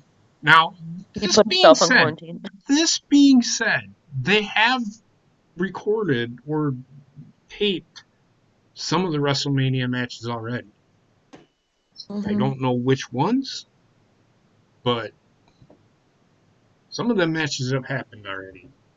So, well, and I feel like they're recording this shit, and I understand that like the Performance Center and everything is in Florida, but I feel like they are recording this shit in the dumbest place possible, because like Florida is just insane with the amount of cases that they have of this fucking COVID-19. I mean, fucking AEW's in fucking Jacksonville. It's no Yeah, I different. know. I just that like it's not just WWE. I feel like both of them are just recording, but then again, they really don't have another choice because most of your stadiums or whatever are closed. But Right. fuck, man, it's just putting the talent in huge danger, Is it, in my though? opinion. Is it? I don't think it is. Again, I think this whole thing is. Well, I mean, There's that's a way. the thing is, There's a it's way. Go ahead. regardless of if they're in danger or not. At this point in time, the world is treating it this way. This is the way it has to be treated. Mm-hmm. I mean, we can all go against the grain and say it's not as big as it is or whatever, but in the end, what we're saying is never going to translate to like a large company. Yeah, the only reason why I say that they're putting them in huge danger is just because of where it's located. Like, they are in the Orlando area, which is hugely populated area. Yeah. So as we all know with this virus, it is hitting these huge population areas even harder. Or like Jacksonville, hugely populated. Orlando, I believe, is a little bit bigger. I'm not sure, but regardless of which, they're both huge populated areas, and that is what I mean by putting the talent in. Oh, well, regardless, they're both huge. So that's what I mean by they're putting the talent in huge jeopardy, not necessarily the building itself. It's the town that they are going to, because these are big populated areas that have a lot of cases. Mm-hmm. No, I get it. I'm not. I don't think that them wrestling is a detriment because they've taken the precautions. If that makes any sense. Mm-hmm. But I can understand.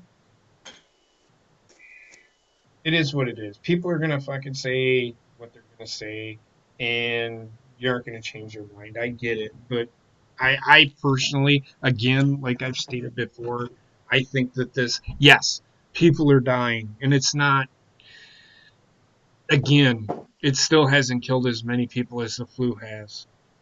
So It's climbing quickly. but I don't think it'll. I'm going to say this right now. This virus is never going away. It is here forever. We're never going to get rid of it. So what? We're going to stay quarantined for the rest of our lives? Come on. Stop. I mean, I can see, like, okay, I get it, but there's obviously, like, the reason behind a lot of the actions that are being taken is to stop it from becoming bigger than the flu. So, or becoming bigger than, becoming a bigger problem than it already is. Right. Do I think that things have the reason a lot of people, myself included, have said, this is a huge overreaction is because they don't react this way for anything else. Yes. Right. And then you look at this reaction versus anything else that has happened, H1N1, SARS, none of these precautions were taken into account. And maybe if they were, less people would have died. But I mean, comparing the two, in the end, it is what it is, and I feel like having the protocols in place to handle something like this is a good thing for just mankind in general. But at times, people need to understand that you have to keep your fucking head on your shoulders and not go fucking crazy with shit. The world has reacted like they react to anything nowadays. Someone says something bad, take their job, take their kids, ruin their life. This is the same type of reaction. We went from 0 to 100 in the way that we treat illnesses, and that's why everyone's like, what the fuck is happening? Yeah. I think that the biggest thing with this one was probably the fact that it attacks the lungs as hardcore as it does. I mean, like with the flu, it's more, like the extreme cold-like symptoms, whereas even like H1N1 was extreme cold-like symptoms, whereas this one is like directly going towards to your lungs. Mm-hmm. I think that I that's the only thing that I can think of as to why they're not overreacting, but why the reaction was as insane as it was. But no matter what we all think, I mean, this is what's happening. We have no control over it. This is the way it is. SmackDown also had fucking, and I gotta talk about it, man. Fucking, we're gonna get a Firefly Funhouse match. I actually didn't watch SmackDown, so I would really like to hear about this. It's just that Bray Wyatt came out and said that He wanted to have a Firefly Funhouse. And he said, let's have a match, but let's have a Firefly Funhouse match. How about we don't? Wait, JP, you remember probably like what 4 or 5 months How ago? much do you As want soon to as the bet? Firefly Funhouse started getting up and going, we had a conversation. How long until they have a match in the Firefly Funhouse? How much you want to bet it's another House of Horrors match? Oh, good It's lord. going to be that. It's going to be similar to that. Okay. So my only question is, so apparently John Cena is wrestling Bray Wyatt and not the Fiend. No, he's I wrestling don't know. the Fiend. He's wrestling. Yeah, the he's Fiend. wrestling the Like, Fiend the Fiend has the never been in Funhouse. Firefly Funhouse. Like, it's always been Bray Wyatt. It's going to be garbage, is what it's going to be, because it's Well- super gimmick. It's just And that- another nail in the coffin. I mean, this guy has been buried 6 feet. Then they exhumed his body, dug the hole bigger, buried him again. Now he's 12 feet down, and he's about to go even further. All we're gonna end up seeing is like fucking rambling rabbit jumping out of the fucking box and attacking John Cena like a Well, fucking puppet attacking him. It's fucking just Bray right now. Wyatt- It's so Bray cringy, Wyatt, man. yeah, Bray Wyatt stuck him in a blender this week and drank him. Yeah, but he always comes back. You know how it is. Yeah, Yeah, but it's just like it's man, this is like fucking blasphemy. Such a mishandling of a character to the point now that he was already at the point that I was like, fuck this guy. Now it's like I see those Firefly Funhouse segments and I'm like, fucking get this shit away from me. I can't stand it. They've completely ruined him, which I mean we did think they would anyway. What did I say? I said Yeah, it. I mean it's not. It's honestly, it's the argument was if handled correctly, he could be great. He was not handled correctly. Yeah. The reason is look who's handling him. Like at this point in time, WWE main roster, I'm like if they were a person, they wouldn't be able to wipe their own ass. Mm-hmm. And we're like, oh, if they handle him correctly, well, fucking shit, man. They can't even clean their own fucking shit out their crack. There's no way they're gonna handle a character correctly. Right. So I mean, Agreed. I'm not gonna sit here and say I told you so, but I told you so. That's why I never cared about the fucking character in the first place. Now, But the thing is, like that point of view, I get, but like it's more on the company than the character. I get it, but I know you never liked the character. No, well, I didn't like the character because I knew what was going to happen with the character, which they are now doing. They're using him because he's over, but is he really? Because now he lost to Goldberg in 30 fucking seconds. He's become the flavor of the month like he was before. Bray Wyatt and the Fiend. Bray Wyatt, the character before the Fiend, is they're the exact same, Yeah. and it's a shame because both are better than what they became. Yes. Well, I never really cared. It's neither here nor there. Not gonna sit here and argue about it. But so you wanted to talk about WrestleMania, Basement? Yes. Go ahead. Yes. Have at it. So We'll follow your lead. Go ahead. I'm sick and tired of fucking coming up with shit. Go ahead. WrestleMania. Mm-hmm. I mean, I like at first it was should they just postpone WrestleMania because this is gonna blow over. Now that it's not blowing over, in my opinion, the idea of postponing WrestleMania is out the window, and they either have two options: go forward with it or cancel it. I strongly believe they should have canceled WrestleMania. Okay. I'm actually with you. I don't know if necessarily like completely canceling it, but what I would have done is I would have taken SummerSlam and I would have made it even bigger than what it is. Like take all of that fanfare for WrestleMania and put it into SummerSlam. But then you're also looking at extending all this shit for 6 months. What I was originally thinking. I know that they've built up certain matches. Mm-hmm. And you're going to want to, they're still doing Raws and SmackDowns. Some of those matches, just throw them on Raw or SmackDown. Yeah. What Yeah. is going to be the actual difference between WrestleMania and Raw and SmackDown right now? Nothing. They're all because- being done in the Performance Center. They're all being done with no audience. There's literally no difference. Get rid of WrestleMania, pay off the Edge and Orton because you can't postpone it. You And can't. if you did, I mean, there's a way to do it where you can. it would have to be built back up all over again. Mhm. But the only way that would ever happen is if all wrestling was just to stop. And I actually think I kind of would have preferred that. Yes. I would have preferred Raw, SmackDown, AEW, all wrestling to just not be on TV anymore. Take a break. Give us a couple months to kind of wrestling fans to yearn for wrestling. Yeah. It's been around so long, we've never had that situation where we actually wanted it back. Yeah. And I want it back right now. New Japan. I don't want any of it right now because none of it's good. Okay. So, and I knew this was going to be a problem when everybody was on this bandwagon, and Gina, you were on this bandwagon too, and I get it. I'm not shitting on it. This bandwagon of, this is the greatest time to be a wrestling fan. When initially it was. In theory.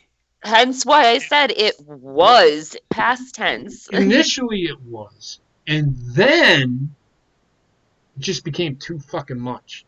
And this is why they need to have like 2 or 3 month breaks. Well, Yes. I disagree with you guys because I got to the point where I started watching what I want to watch, and I'm still fine with wrestling because why?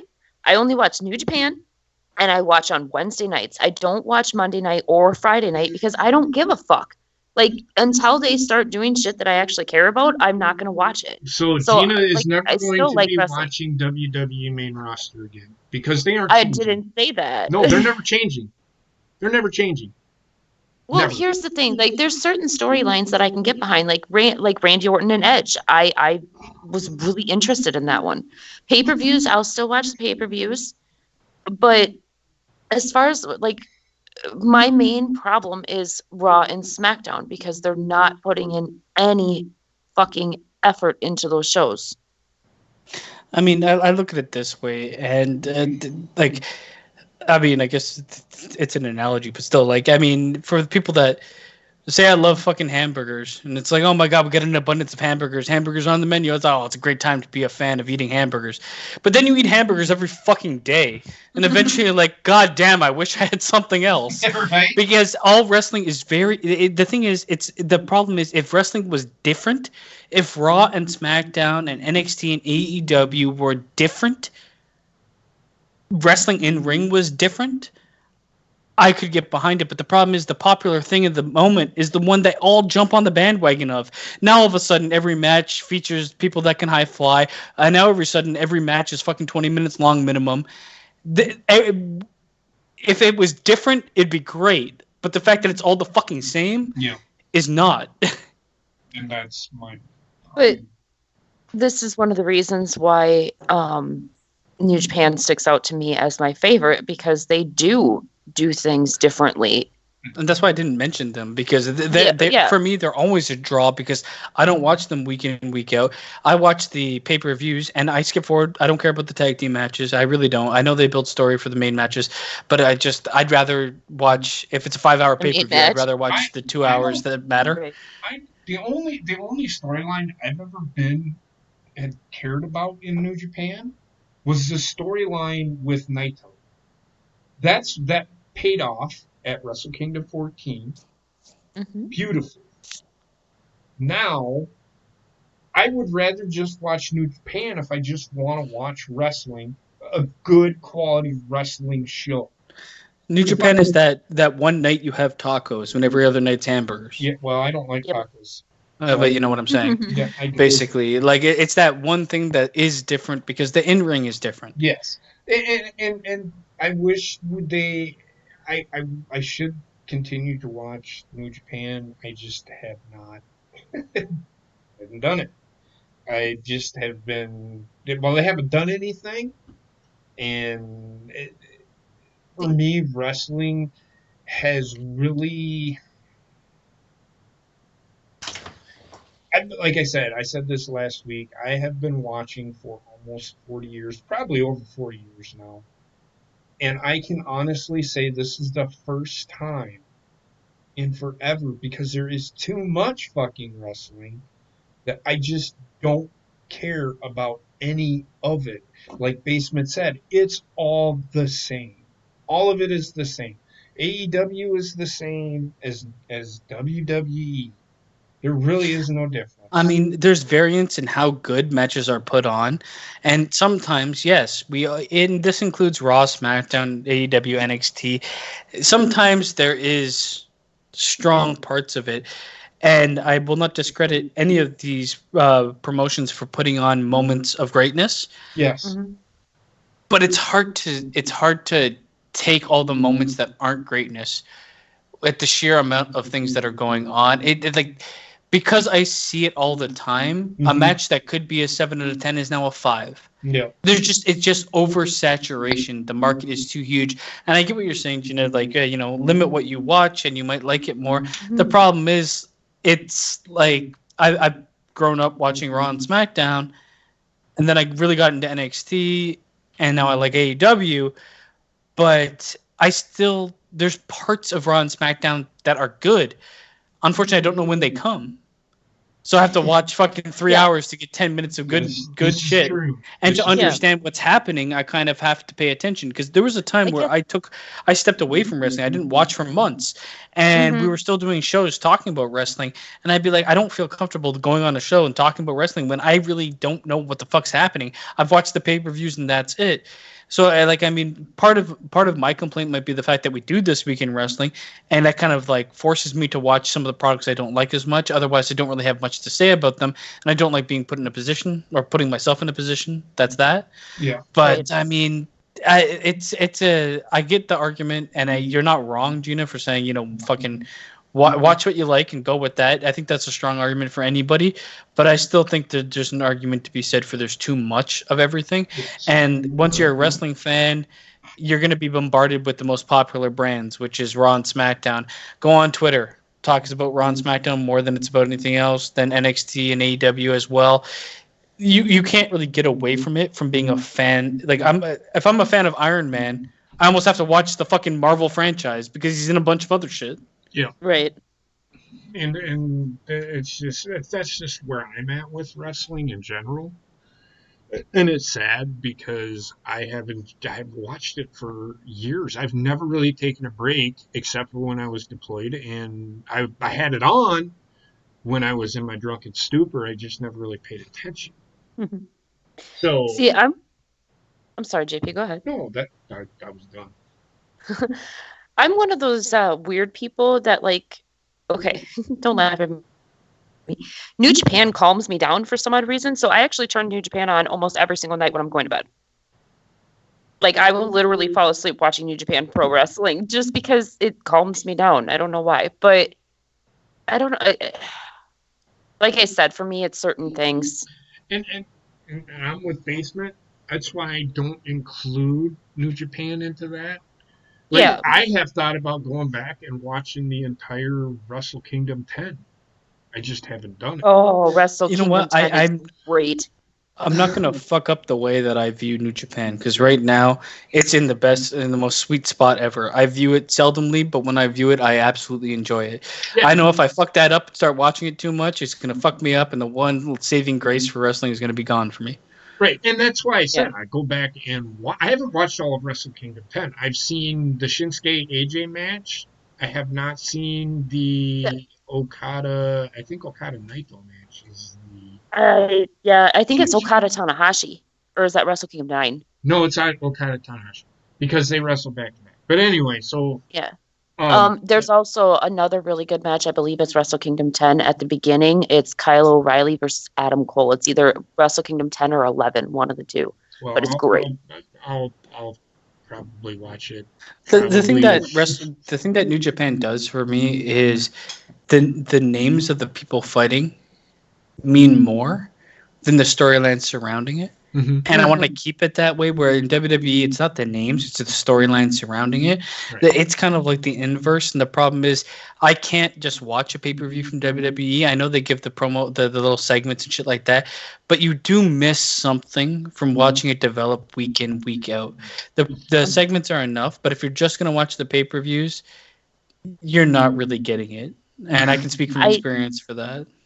I think that, what you were just saying about New Japan hit it right on the head, because New Japan, as we've mentioned many times, they take it more as a sport. So for me, it has more of that big fight feel. It kind of makes you feel like it would if you were watching like a UFC match or something like that. Because when you hear I don't know, Okada versus Kota Ibushi, you know it's going to be a good fucking fight. Right.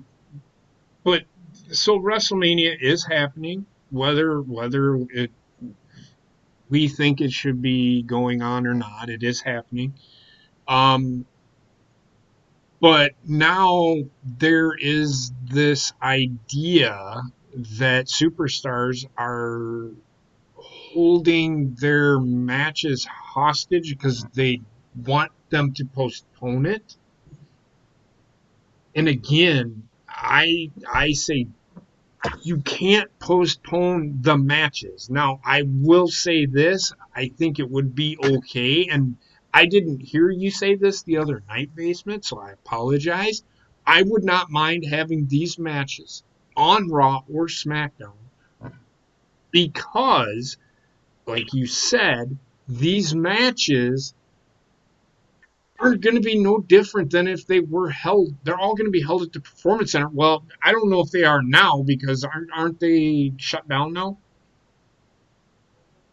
Yeah. But so where would they go? I actually I think that Wise Society was right, and I think that they might have already recorded all of the WrestleMania matches. See, and that's why I said Mhm. I don't think Roman is not wrestling. I think people are forgetting that this is recorded and it's not live. Yeah. Now that being said, if they did do it and Roman Reigns wins, what are they going to do with the title? Because the title's not going to be on TV because Roman Reigns quarantined himself. Well, I shouldn't say quarantined. Well, he did. And Go ahead. What? Not only that, but who knows how credible the site saying that Roman supposedly is going to be wrestling is as well.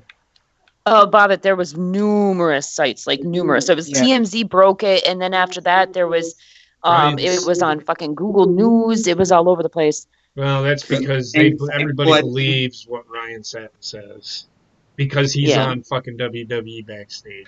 So now they think that he's a credible news source. I mean, this is one of the other reasons why I kind of wish that they just fucking canceled wrestling for a little bit. I mean, it's all like speculation, left, right, and center. If this happening, is that happening? In the end, it's fucking a Goldberg match. Are we really worried about fucking 5 seconds we might never see? Right. I mean, the promo that Triple H cut, he said if it's short, it's going to be Goldberg, but if it lasts longer, it's going to be Roman. So he cut a big promo. So I don't know, man. That's why I'm starting to think that they didn't. No, I'm also wondering with TMZ reporting it, how in tune are they with what's happening in the wrestling world? If they're still thinking like, WrestleMania is going live or some shit, then they'll be like, okay, well, it hasn't happened yet, so we're going to report that he's stepping away from wrestling. No, they have at TMZ they have one of their guys that's a huge wrestling fan that is their like correspondent for wrestling, especially WWE. The only reason I know that is because they caught up with Finn Balor one time when I was I remember that. Yeah. I'm gonna say this right now. I literally wouldn't care if the match happened or not. I have no investment in this match. I don't care about it at all. The title means nothing. The champion means nothing. Roman puts in the work, so I'd like to see him, do something. Mm-hmm. But I just don't give a shit. This is a blanket statement for most of WrestleMania, and this is also why I'm saying I don't care and I don't want it to happen. It shouldn't have even happened. Mm-hmm. Yeah, it's exactly what JP said. Like this whole match, the thing that should happen is Roman should win the title, but like JP just said, if Roman wins the title, what then? Yeah, I mean... So if it happens, you pretty much know that Roman's not winning. Well, even if he wins the title and he's off TV for a certain amount, it doesn't matter. They've done that before. That's true. Yeah, I mean, they could have him cut a promo from home. They got Skype. Everybody knows how to use Skype.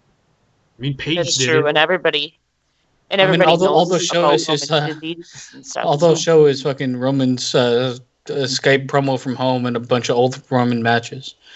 It's like what the product they're putting on now isn't worth being put on. Bottom No, line. I got you. I got you. And who knows? They might just be like, fuck it, let's put the title on Roman and let's go on hiatus for a little bit. Yeah. But they You never know can't what's do gonna that happen. though because Fox they have those contracts that they that So what are they going to okay, do? hold Like, on. how are they going to work Hold in the on. performance center if the They- performance center shut down? They They could have to- do that because of the time that we are in right now, because everything is shutting down. They could use the coronavirus to put their contract on hold. All it would do was Let me- extend their contract out for so many months. Right. Well, let me say this, Trek. Fox also has a deal with Major League Baseball. Fox also has a deal with the NFL. Fox XFL. XFL. You see what I'm saying? And isn't the performance center shut down? This is why they had to No, record here's everything. what's gonna happen when they come. They're shut down. They've taped enough that they need that they have, and then they're gonna come back on April 9th or 10th. That's when they're allowed to start taping again. That's when the 2 As weeks. of right now. As of right now, but the coronavirus cases in Florida are damn near tripled compared to what they were. Trust me, it's going to when- last longer than when it came out. anticipated for these places to be shut down. Well, if they do We that- had 2 weeks quarantine here. Now it's fucking a month. The only reason, and I believe Ronnie might have said something about this in the chat the other day too. The only reason why they're saying April 9th or whatever it is now is because the Florida governor is pushing for all of the theme parks and everything to be reopened again by Easter. And I just don't see that happening. It's not going to Well- happen. WWE, I think WrestleMania they'll put on, and I actually think they're not going to do a television show for the next couple weeks after that. You could see them just not do anything. Mm-hmm. Yeah, I mean, And with them, Trek, with them and their contracts, I'm like I said, football. I mean, football's done. I think we'll be back to kind of normal by then. But baseball, they have contracts with them. Them are two of their biggest contracts right there, and they don't have a say so. The thing is, And it's they the also have a contracts. contract with NASCAR. Yeah, they can't, The contract's not NASCAR on is a supposed to go per. on tomorrow. The contract is not on a per show basis. It's not because they're a show that airs every week at the same time every time. It's a certain amount. The contract is for X number of years. It's not anticipating that WWE wouldn't be able to go on. And also, I think WWE will probably honor that contract and say, "Hey, we'll Why wouldn't they? They got the money. yeah, Fuck. put extra months on. yeah." Well, and the thing is, Fox would not be able to do anything about it, regardless if they wanted to or not, because the governor set the rules, and the PC center is closed. If the PC center is still closed, come around the time that they want to come back, Fox is just going to have to eat their shit and deal with it. Yeah. They're gonna have- Because that is a state implanted like rule or law or whatever, so that they can't say jack shit about it. Well, there's one possibility I've heard that they might tape in Stanford. Well, Massachusetts is another place that's just a cesspool right now. Well, Why? Stanford, Connecticut. Or Connecticut, I mean. but- Sorry, I keep getting them confused. Just the thing is, like, just give it up, man. Yeah, just- it's not worth it. No, It's just not worth it. Just take a break. And to be honest with you, it's the best thing that could happen. Best case scenario. Worst case scenario, they keep going and they keep. Well, not get everybody sick, but then they keep going, and then they're gonna have these storylines. People are gonna come back, and they're just gonna be sitting on their hands, looking at, oh, we get this again, and they're just gonna go right back into what they did. They take a break from wrestling, and really delve into what they need to do. I think they'd have a chance. But Yeah, And I for don't me, know. and I know I'm not alone, as soon as they put on those replays, I turn it off. I think yes. I do too. The Roman Reigns match. I actually, what did we end up watching? I flipped the channel. I went away from it. I played a game. Turned on my video game because I knew I had 27 minutes because that's how long the match was. I've seen the match 15 times. I don't need to see it again. Yeah. I don't I even come back for the most I part. man. understand why they did it, because they're showing matches that happened of people that are going to be in WrestleMania matches, big WrestleMania matches. I don't think they're going to show AJ Styles versus Shinsuke Nakamura at WrestleMania 35, I think it was, or Yeah. 34. I mean, I personally think that with AEW especially, I think the reason why they are still going is because they are a new company. They cannot afford to stop recording right now, because if they do and they stop putting out weekly shows, they could lose a big portion of their fan base that they built up so They're far. losing fan base. WWE is in the same boat. I mean, they're losing fan base regardless, but if they stop putting out weekly shows, even for a little while, then they stand a really good chance of losing a lot of their casual fans that The are thing watching. is, WWE will not shut down as long as AEW is going. Right. I'm gonna tell you that right now, because then they're like, okay, I guess we're bowing out, and our audience is gonna go there, and I then mean, we if run the risk of the audience staying there instead of coming if back all when we else come back. fails, we'll see fucking matches in the back of a fucking semi truck again, like on fucking WCW. Oh, don't put it by AEW to do something like that. I'm telling you right Well, now. I was talking like, yeah, both companies. I mean, we're gonna see just like ridiculous matches in a fucking cow pasture or something. I I don't. understand that, but I'm telling you, even if they don't put it by them to do something like that, I just from who they have there, I could see them doing it. So, I guess my underlying point for why I would have preferred WrestleMania to be canceled is because WrestleMania hasn't really been built. You have two matches in my mind that need to happen, and they can happen on Raw and SmackDown They respectively, and that's it. Nothing else. I mean, from the rest of the card, it's all just fucking jumbled together. So you're really putting on a WrestleMania for two matches. Well, yeah, and like I said, the WrestleMania, that was always more about the atmosphere and the fans, and it was WrestleMania weekend. It was a Yeah. huge weekend, that brought all these people in, and you had WrestleCon going on at the same time, and it was just a huge fanfare. Mm-hmm. But now And you have this take that WrestleMania, fanfare out of it, and what are you left with? A bunch and of fucking matches that could literally happen anywhere at any time. and you're gonna have this WrestleMania now forever on the fucking network. It's like as a WrestleMania, and it's like a detriment to the name of WrestleMania as it even existing. Yeah. It is. It is.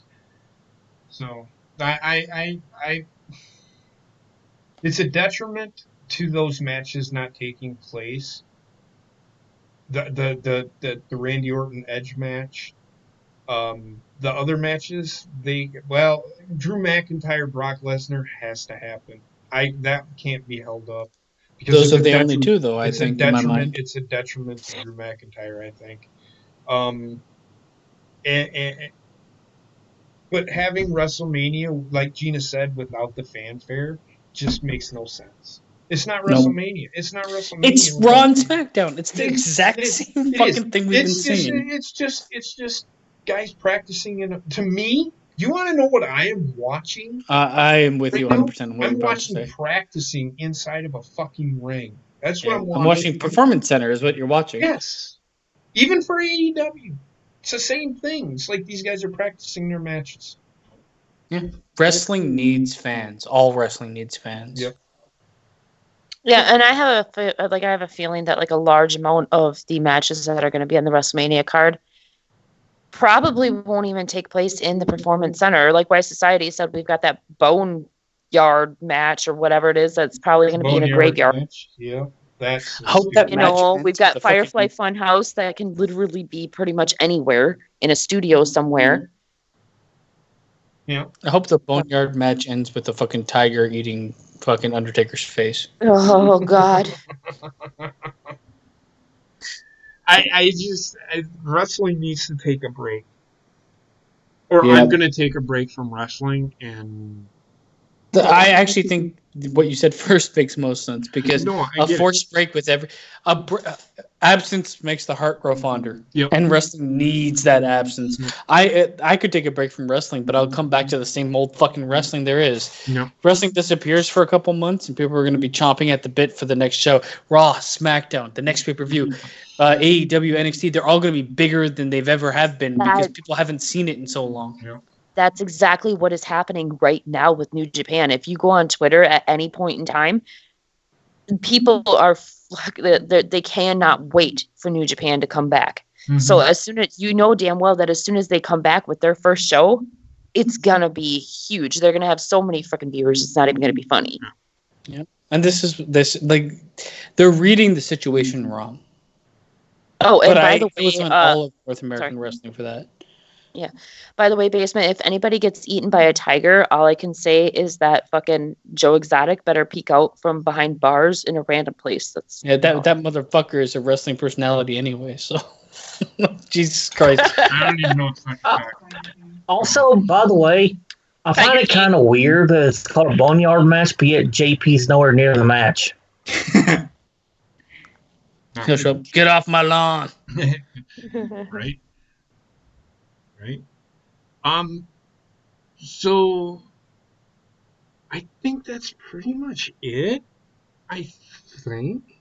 I thought there was somebody that signed somewhere or was released. I can't remember.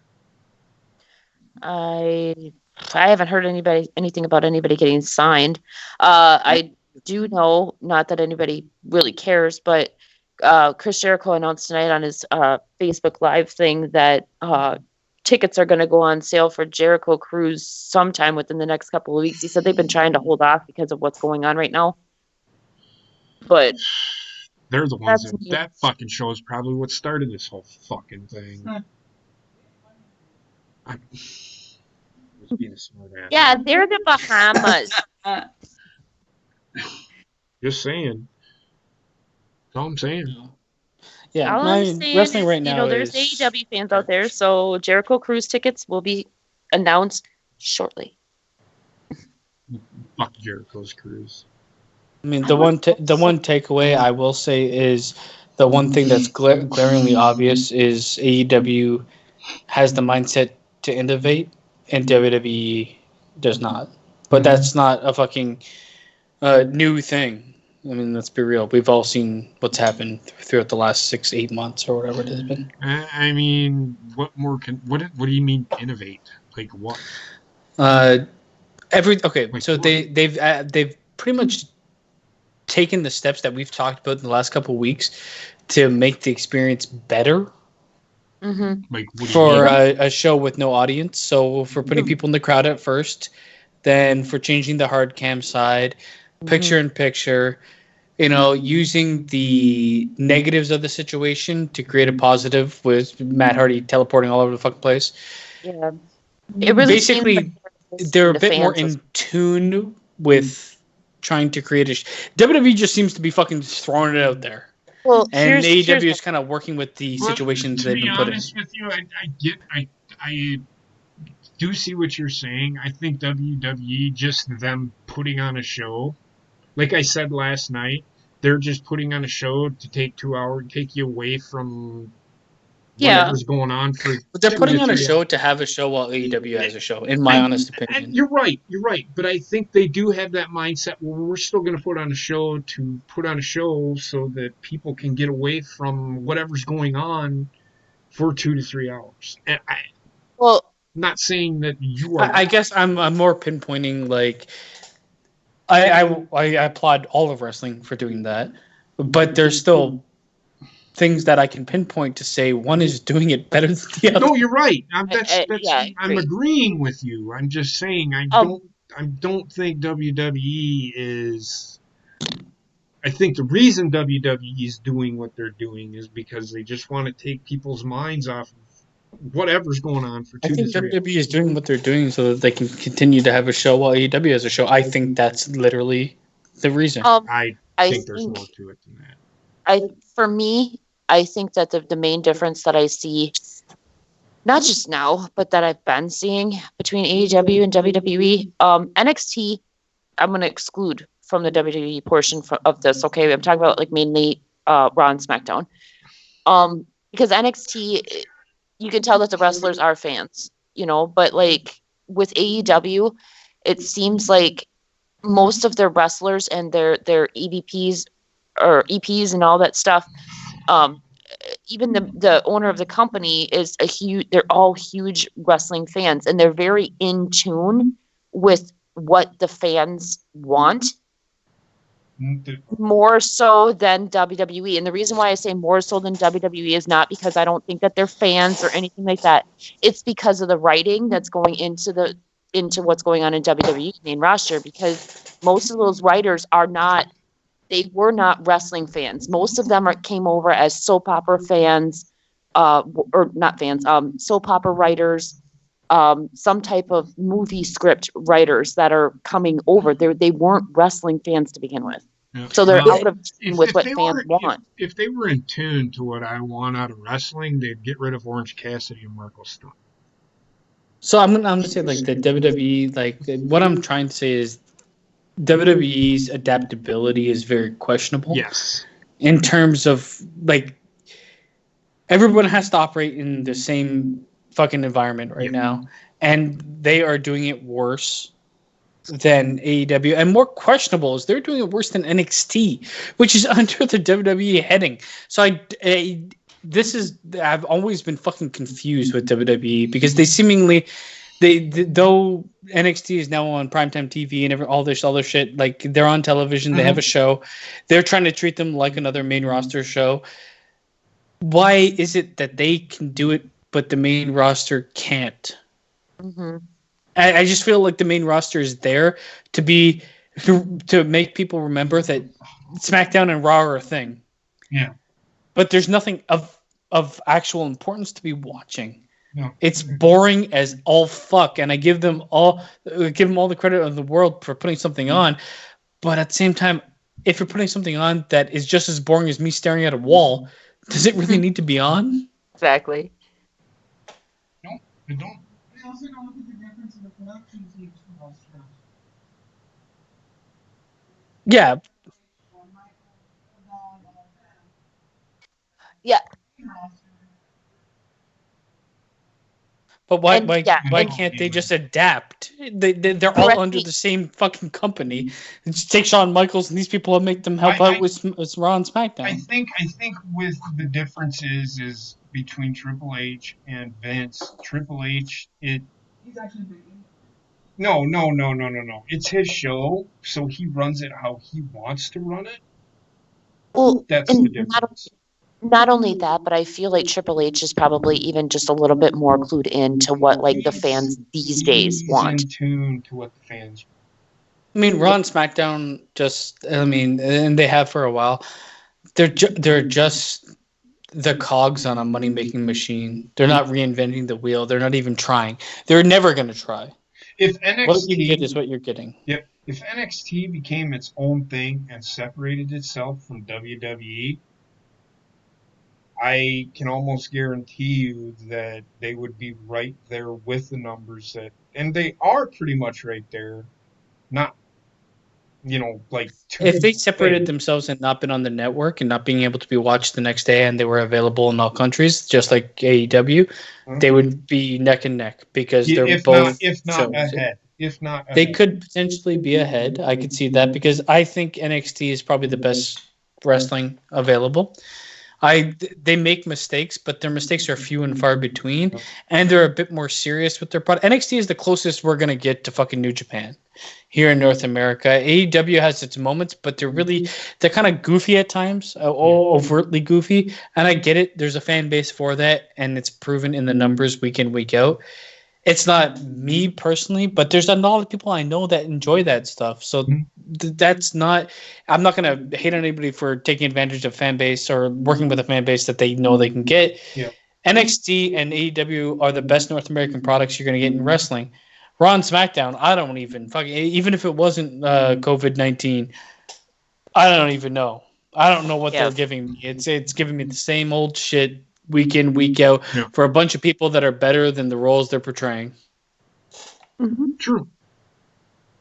100% agree. Is there anything, Trek, is there anything that you have heard that we have not discussed? Or Not that I've heard. Or anything, is there anything that you want to say in... Sorry. Is there anything that you want to say? Sorry, she was walking by. Is there anything that you want to say? Sorry. In conjunction with what's going on. Fuck out. I'm sorry. She was naked. So That explains so much. I knew it immediately. It's like, is there anything you want to say in conjunction to what we've been talking about or add to it more? No, I think it's all been said. I mean, now that you guys brought up the contract, I get what they're doing, but still, Go ahead. Say it. I think that they will be back taping in 2 weeks, whenever it is. I think that Vince will move hell and high water to get this done. Now, I will say this right now. My state, if you're not an essential worker and wrestling is not an essential job, Right. you will not see wrestling until... If they were located here, they would not be working. When did I think of 25th? So they would not be wrestling until the 24th. Okay. and you also think, man, Vince McMahon owns XFL, and that shit was closed and shut down immediately. Yeah. So I mean, if he did that, I honestly it's think possible. the only reason why it's still going is because Wrestlemania. Yeah, This is the only reason. that's gonna be their last cash in before shutting the door. And And I don't AEW think is they're going to be gonna in the same continue boat because afterwards. AEW is going to be in the same boat because, like we all said, Jacksonville is in Florida. Florida is under this thing. So I honestly don't know how they're still getting away with What doing they're shows, doing? to be quite Yeah, I honest, mean, because I agree with you there. I mean, Especially with WWE, I can understand, especially if they like recorded it already with this past week. But like this next week with AEW, I have no idea how they're going to do it. I'm telling you right now, with like the social distancing thing that's come into place, and the amount of people that I talk to that are like, this person, these people, and fucking this business and that business are violating the rules. There's only a matter of time before they turn on what's obviously on TV and being like, should they really be wrestling? Because they're violating the social distancing rules. And You know I what mean, the problem is? that's People need to mind your own damn business. Look out for yourself. well, God. people need to understand. Yeah, exactly. All I can do is stay away from it. If it happens, it happens. But at the same time, I have a feeling wrestling. I have a strong feeling after WrestleMania, wrestling will not be taking place. It may not. Let's be prepared for But it. And it's okay. And it is It's good. okay. It's great. It's fucking great if it doesn't, in my honest opinion. I don't understand. Like, if you guys have such a problem with wrestling, then why don't you just take yourself away from wrestling? Because No, I did you I not want hear wrestling me? to take a break to actually reinvigorate the fan base. Yes. Taking myself, like I said before, taking myself away from wrestling isn't taking wrestling away from me. And that's the difference. Because taking myself away, I come back to the product that I left. Yeah. Taking the product away gives the product a chance to be something different when I come back, or be at least more important, or more missed, because I can't get it. I can get wrestling anytime I want leaving, but if wrestling leaves me, it's different. I can completely understand what you're saying because, like I said before, you see it happening right now with the New Japan fan base. People are literally fucking itching for them to come back. Yeah, I mean, as soon as a bunch of restaurants and shit open back up after this, they're gonna have a good business is what's gonna run for the first couple weeks after this. It's not gonna make up for the loss of business, but it will. Like, you'll see a lot of people out and about when this finally gets lifted. Yeah. Well, it's like my friend shared this thing on Facebook today, and she said, because she has anxiety really bad, so she usually, if you invite her to go somewhere, she doesn't want to go. But she even shared something. She's like, after this is all over, invite me anywhere. I will go and do anything. I swear to God. Right. And yeah. But Trek, I do understand what you're saying and hope for it. But honestly, as a wrestling fan, and I'm with Basement. If I pull away from wrestling, I've essentially come back to it. It's going to be the same thing because it never went anywhere.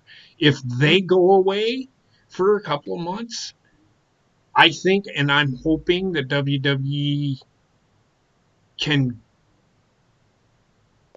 fix their I problems. mean, even if they come back with the same thing, because they're not accessible for a couple of months, it's still going to be worth more than me leaving for a couple of months coming back. Yeah, I'll be right back. Bobbit, anything? Yeah, starting next week, no more all-day breakfast. What? Yeah, McDonald's pulled the all-day breakfast from the menu right now. Why? Are they stupid? Do they not want business? They Anyway. just don't want to. They don't want Because to of make the corona- much and have people to go about it. It's because of the coronavirus. We're going to a simpler menu. But like, okay, so here's the thing for me with I don't understand. Like, I don't understand how the coronavirus impacts what you're serving if you're going to be serving. Well, it's like with Subway that they're not using. I looked on Subway's menu today, and they're not using all the breads that they can because they have to cut back on certain products to make sure it doesn't spoil. So they're only making what they need to make. So it's like that. That makes sense. You ever But worked at Subway? and I can get behind that. You ever worked But at if they're Subway? still going to have breakfast, how does that impact all day breakfast? You know what I mean? It don't. It shouldn't. But anyway, back to what I was saying. Have you ever worked at Subway? Because they throw their bread away nightly. So don't spoil. So I don't know why that makes no sense to me. I mean, if they're having if they're trying to cut costs, and the Subway argument makes more sense to me than the McDonald's one, because if they're still going to offer breakfast when breakfast is happening, all day breakfast, limiting that doesn't really make sense. I mean, maybe it would if I was like involved in the intricacies of how they work, but it still doesn't really make like that's the only meal worth eating at fucking McDonald's anyway. So It's true. That's why I said they don't want to make money. I guess it is what it is because that's where they make their Yeah, money. we're getting it rid just of seems- that. What? We're getting rid of breakfast, grilled chicken, and wraps until this corona shit's over with. It's never. it's going probably the away. things that it's probably the things like all day breakfast. Breakfast sells strong when breakfast is, but doesn't sell as much when breakfast isn't. And having like I guess the food being used to be on the side, because I know McDonald's does it.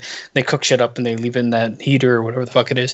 To have that Oh, yeah. when you don't need Yeah, it they and do. you don't know when you're going to use it. Right. That I can get behind. I understand. I mean, regardless, it doesn't really matter to me. I don't eat at McDonald's at all anyway. But I don't know. It is what it is. It is what it is. Basement. You got anything else? Nothing really wrestling related. Nothing really outside of wrestling either. I mean, Me neither. We actually watched a pretty fucking stupid movie last night. I was. I saw some penis. A lot of penis actually. What did I Fuck, there was say? penis What everywhere. did I say about that though? When I said how much they're gonna nudity and everybody. I mean, movies. there was a point where he was full frontal nude, and then all of a sudden, it's fucking zooming in on the cock everywhere. I told flopping you. around and I told shit. you. I was like, Watch, we're gonna Jesus see Christ. nothing but cock and balls all fucking night. No, long. we saw a lot of cock and balls. We didn't even see any. There was no tits. There's no anything No, else. there was no It's boobies. just a lot of cock. Yeah. I It mean, was funny. we might have like watched a gay porno together. Yeah. It was funny though. I'm not gonna. Lie. It was, yeah. It was pretty funny. It had its good moments. But I don't have anything. Again, everybody stay safe. I'm only staying safe because of the little one sleeping in the room down the hall. Only reason I'm doing this, I'm not doing this for me. If it was just me alone, I'd be like, fuck you, I ain't fucking quarantining myself. I ain't gonna stay in my house. I mean, I can get gaming in, but I'm not gonna stay home. There's no need for me to stay home. It also depends on like the activity at the office place too, right? Like, I don't know how many people come through your office. Nobody comes and checks on me. So if I hung myself, nobody come and fucking check on me. Yeah, Just within an saying. office place that's like dedicated to other things and it's open to the public constantly, and the public does come in constantly. So I get people that would be like, "Yeah, I'm not going If in because there's a telling- lot, there's just a fucking huge chance." I mean, you got a bunch of people that deal with, EI and immigrants, the new immigrants looking for like placement and shit like that, that come through physically in the office place. So I can get people being like, maybe not the safest place. Yeah, well, for me, if people actually come into my office, I would be happy because I would probably be getting paid more than what I am now. And I'm not sitting bad. I'm not gonna lie to you. But so I mean, but if I was to hang myself in my office, nobody. Jesus. No, I'm just I mean, saying. I would say the same Nobody, thing, to be nobody, nobody honest. comes and knocks on my door. Nobody comes and checks on me. Come and Nobody, knock on my door. I'm in like a nobody gives a building. fuck about me. I mean, there's one officer who walks by and They says gives hi, me like- every morning, but other than that, that's pretty much it. So hashtag mean, fuck Baker, you know. In my J- office, JP's I'd in be his in the office. same fucking place, to be honest. But like I have to walk through the main level, and that's where all the fucking people are. And then I get to the second floor, and honestly, I could literally hang myself, and it'd be like a couple days, and they'd be like, "But that God, smell." you guys are sitting in your fucking offices or cubicles singing "Lonely" over and over. Yeah, it's a lonely I environment. actually have my own office. Sit in my own office. I'm in a dungeon. I'm downstairs, all the way over by. I'm in a room that has a radon meter. Okay, that's what So they think of that's me. nice. That's what they think of me. I'm And the at least fucker, above I it went now, in there just one like, day and the it's not- fucker was going off. And I'm like, oh, great. Now I can't work in my fucking office. Now everybody's going to be like, hey, what are you doing? I'm Hey, working. let's Fuck away from me. let's Hey, what you interact. doing? JP's over there fucking fashioning a noose. JP's over there. Prepare for work. Oh, So I had come to find out that the meter thing doesn't really even need to be in there. So whatever. The ventilation system is fine. So that's Nice. pretty much what it is. So, but yeah, because I have my door closed a lot because I'm on the phone a lot. So, but you can knock on my door and I'll answer it. But if I don't, that means I'm hanging from hanging from rafters because Jesus fuck. I'm just saying. Ron SmackDown did it. It did. Dark Side of the Ring season 3 right there. Jesus Christ. The fan edition. The fan edition, exactly. Good God. Oh my god. Yeah, no, it's fucked up. This is unprecedented for all of us, My man. The world's society said my school district has come under fire for trying to either force us to go on Saturdays or to go to school until June 28th. Now there is a petition with almost 2,000 signatures to avoid these things. Okay, here's the thing. There's a thing called computers. Yeah, we're doing homeschool. Like, Dude. we're all doing homeschool. Yes, do online schooling. I don't know why school districts feel the need. What are they afraid to fucking give a kid a computer? I mean, some fucking porn on there. They With, watch on that shit though. So Yeah, with Bella's school, every single kid gets sent home with an iPad. Mhm. That every single kid gets sent home with an iPad because they got a big grant a few years back, so like they all had their own iPads in school. But before they weren't allowed to take them home. Well, now they get to bring their iPad home. Mhm. All of the apps that they need for like meeting with their teachers or the reading apps, math apps, all that shit is all installed on their fucking tablets. Mhm. And literally all they did was just send us a schedule so that we know exactly what time they have to do what. And that's it. And this is what I'm hoping, like, is the outcome of this whole fucking shit. We have the technology.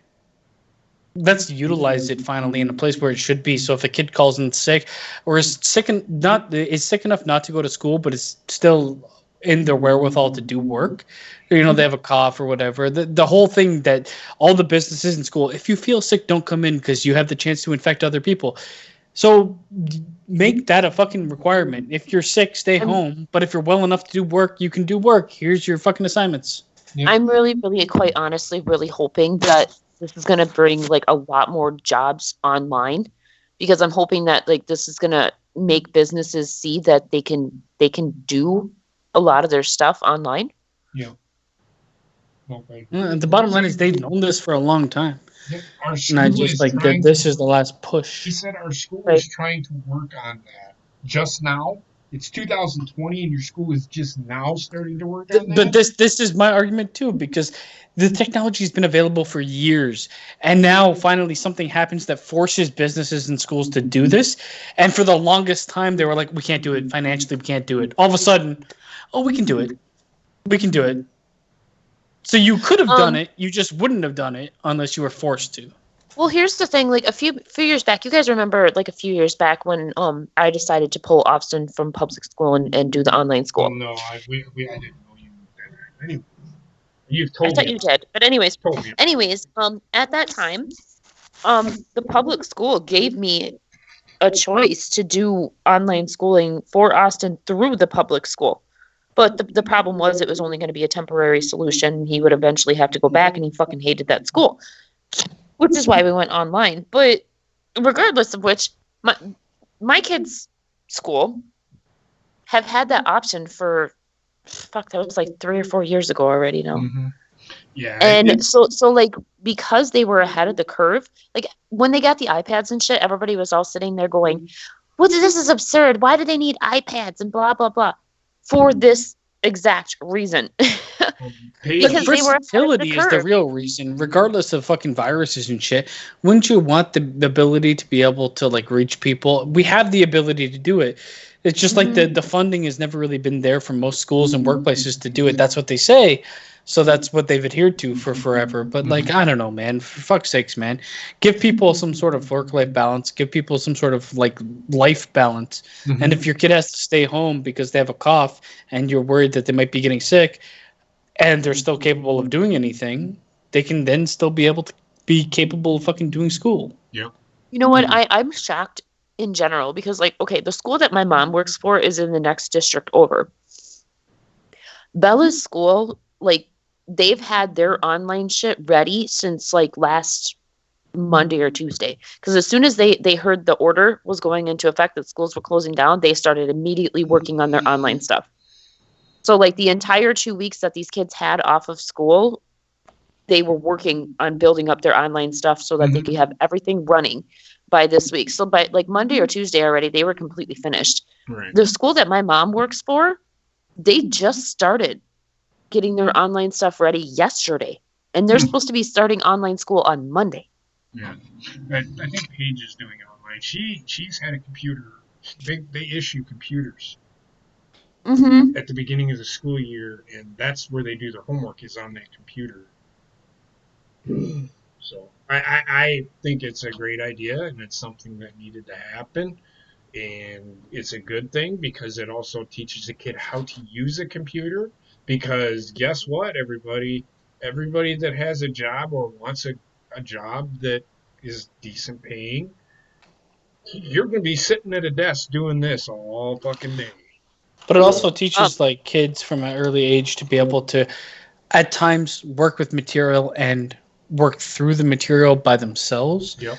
It's always important to have a teacher, but once you're out of fucking school, you don't have a teacher for anything. You have to teach yourself things. Yes. With the online sources that are available. So utilize those from a young age. Prepare people for the real world instead of preparing people for fucking an imaginary world that never exists. Well, and just like the technology, like JP was saying alone, because like I was amazed when Bella brought home her iPad and she started playing with her games and stuff like that, because she's doing stuff in that iPad that I didn't even know was possible. And she's 8 years old. Right.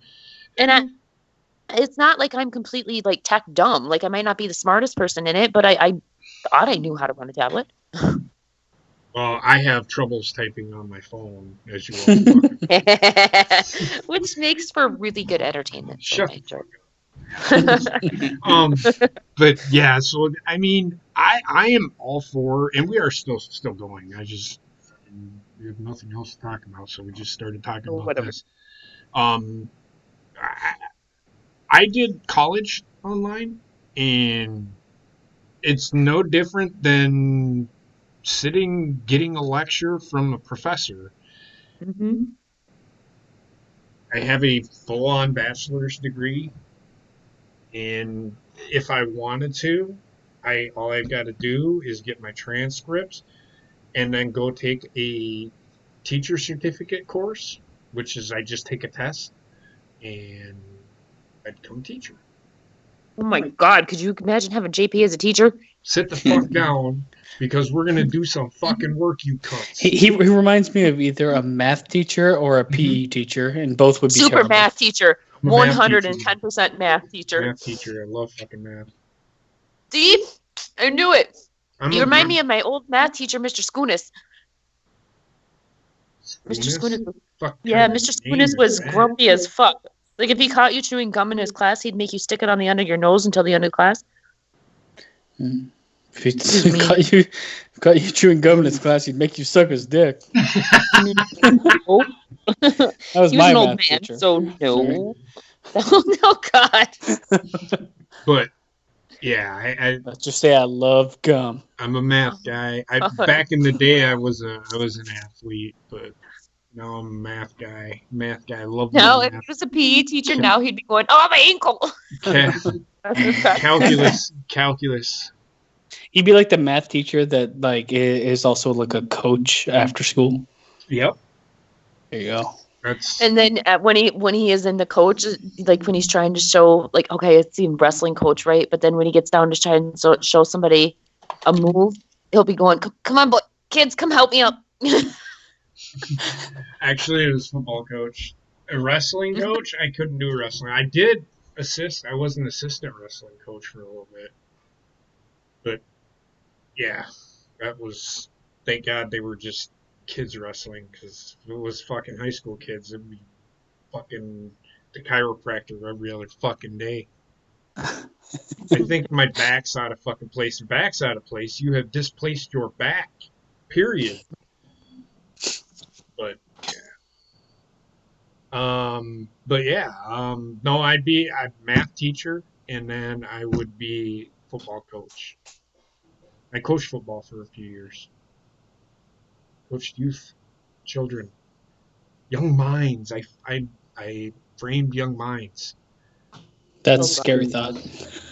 So there's a bunch of people out there going, you fucking son of a bitch. I let that I'm slip kidding. one night. He's actually pretty No, good. I let that slip one day. I got caught up in the moment. The kid knew what he was supposed to do. And I'm like, you son of a bitch! Fuck! Yeah, the parents were like, and then I got a Do that call. these days, JP. Let's see what happens to you. It slipped out. The kid knew what he was supposed to do, and you know how coaches, they get frustrated, and then all of a sudden, look, the fucking NFL, man. Look at them guys. I don't know how the fuck they do it, man. They fucking trying to teach millionaires how to fucking run a football. I know how to run a football. You don't. The patience of a god is what they have to have. Oh my god, I can only imagine. We had a couple of prima donnas at the high school, and trying to teach them how to. I was a defensive backs volunteer coach, and my god, man, you're turning the wrong way. I turn right. Yeah, you're supposed to turn left. You don't turn all the way around when the guy runs by you, because then by the time you get turned around, he's 10 yards ahead of you. Fucking turn with him the way he's going. Dumb shit. I could just do this. Hut. Running. You know, if JP was, let's say you were a wide receiving coach, okay? Kids running. Anthony, turn right. Turns left. No, you motherfucking son of a bitch. The other right. Kid turns around. Ball hits him in the face. Whoops. Like before we got on the Skype, before we got on the air, when he was yelling at the video game. You want to relive that? I've actually thought about doing that. Playing baseball and fucking commentating it in my own way. Fuck, you gotta do something. Who did that? Somebody did that. Was It was While back. JP and Connor on his birthday. No. Yeah, but Because that was no, basement night. basement. Yeah. Who the fuck? Was it a Cardinal? I want to say it was Cardinal. It might have been. I don't know if Basement didn't disappear, then he would probably be able to know, but I don't know. I think it was Cardinal. I'm not sure. Hmm. Anybody else got anything they want to talk about? No, sir. Okay. Well, that being said, I think we're going to get out of here. I think we've done enough talking. I have anyway. I told you my fucking life story. When I was 10 years old. But I mean, Basement, we all learned a lot about Basement and his math teacher tonight. That's true. So that being said, everybody have a great night, and we will talk to you next week when we're probably going to give our predictions for WrestleMania. We'll know for sure if Roman Reigns is actually not going to be there and who is not going to be there, because I've heard rumors of others not being there. But we'll see. We'll see what happens. So that being said, everybody have a great night, and we will talk to you later. Have a good one, and stay safe, and Yes, stay safe. cover your mouth, you fucking sick bastards. Wash your Wash hands. your hands. Wash your hands, and if you are quarantined, don't jerk off too fucking much because you'll rub that shit fucking raw. All right? Oh, come on now. Yeah. You don't want to do that. Yeah, that's true. Sorry. I was going to say See, something and then that's- my door started moving and I'm like, what the fuck?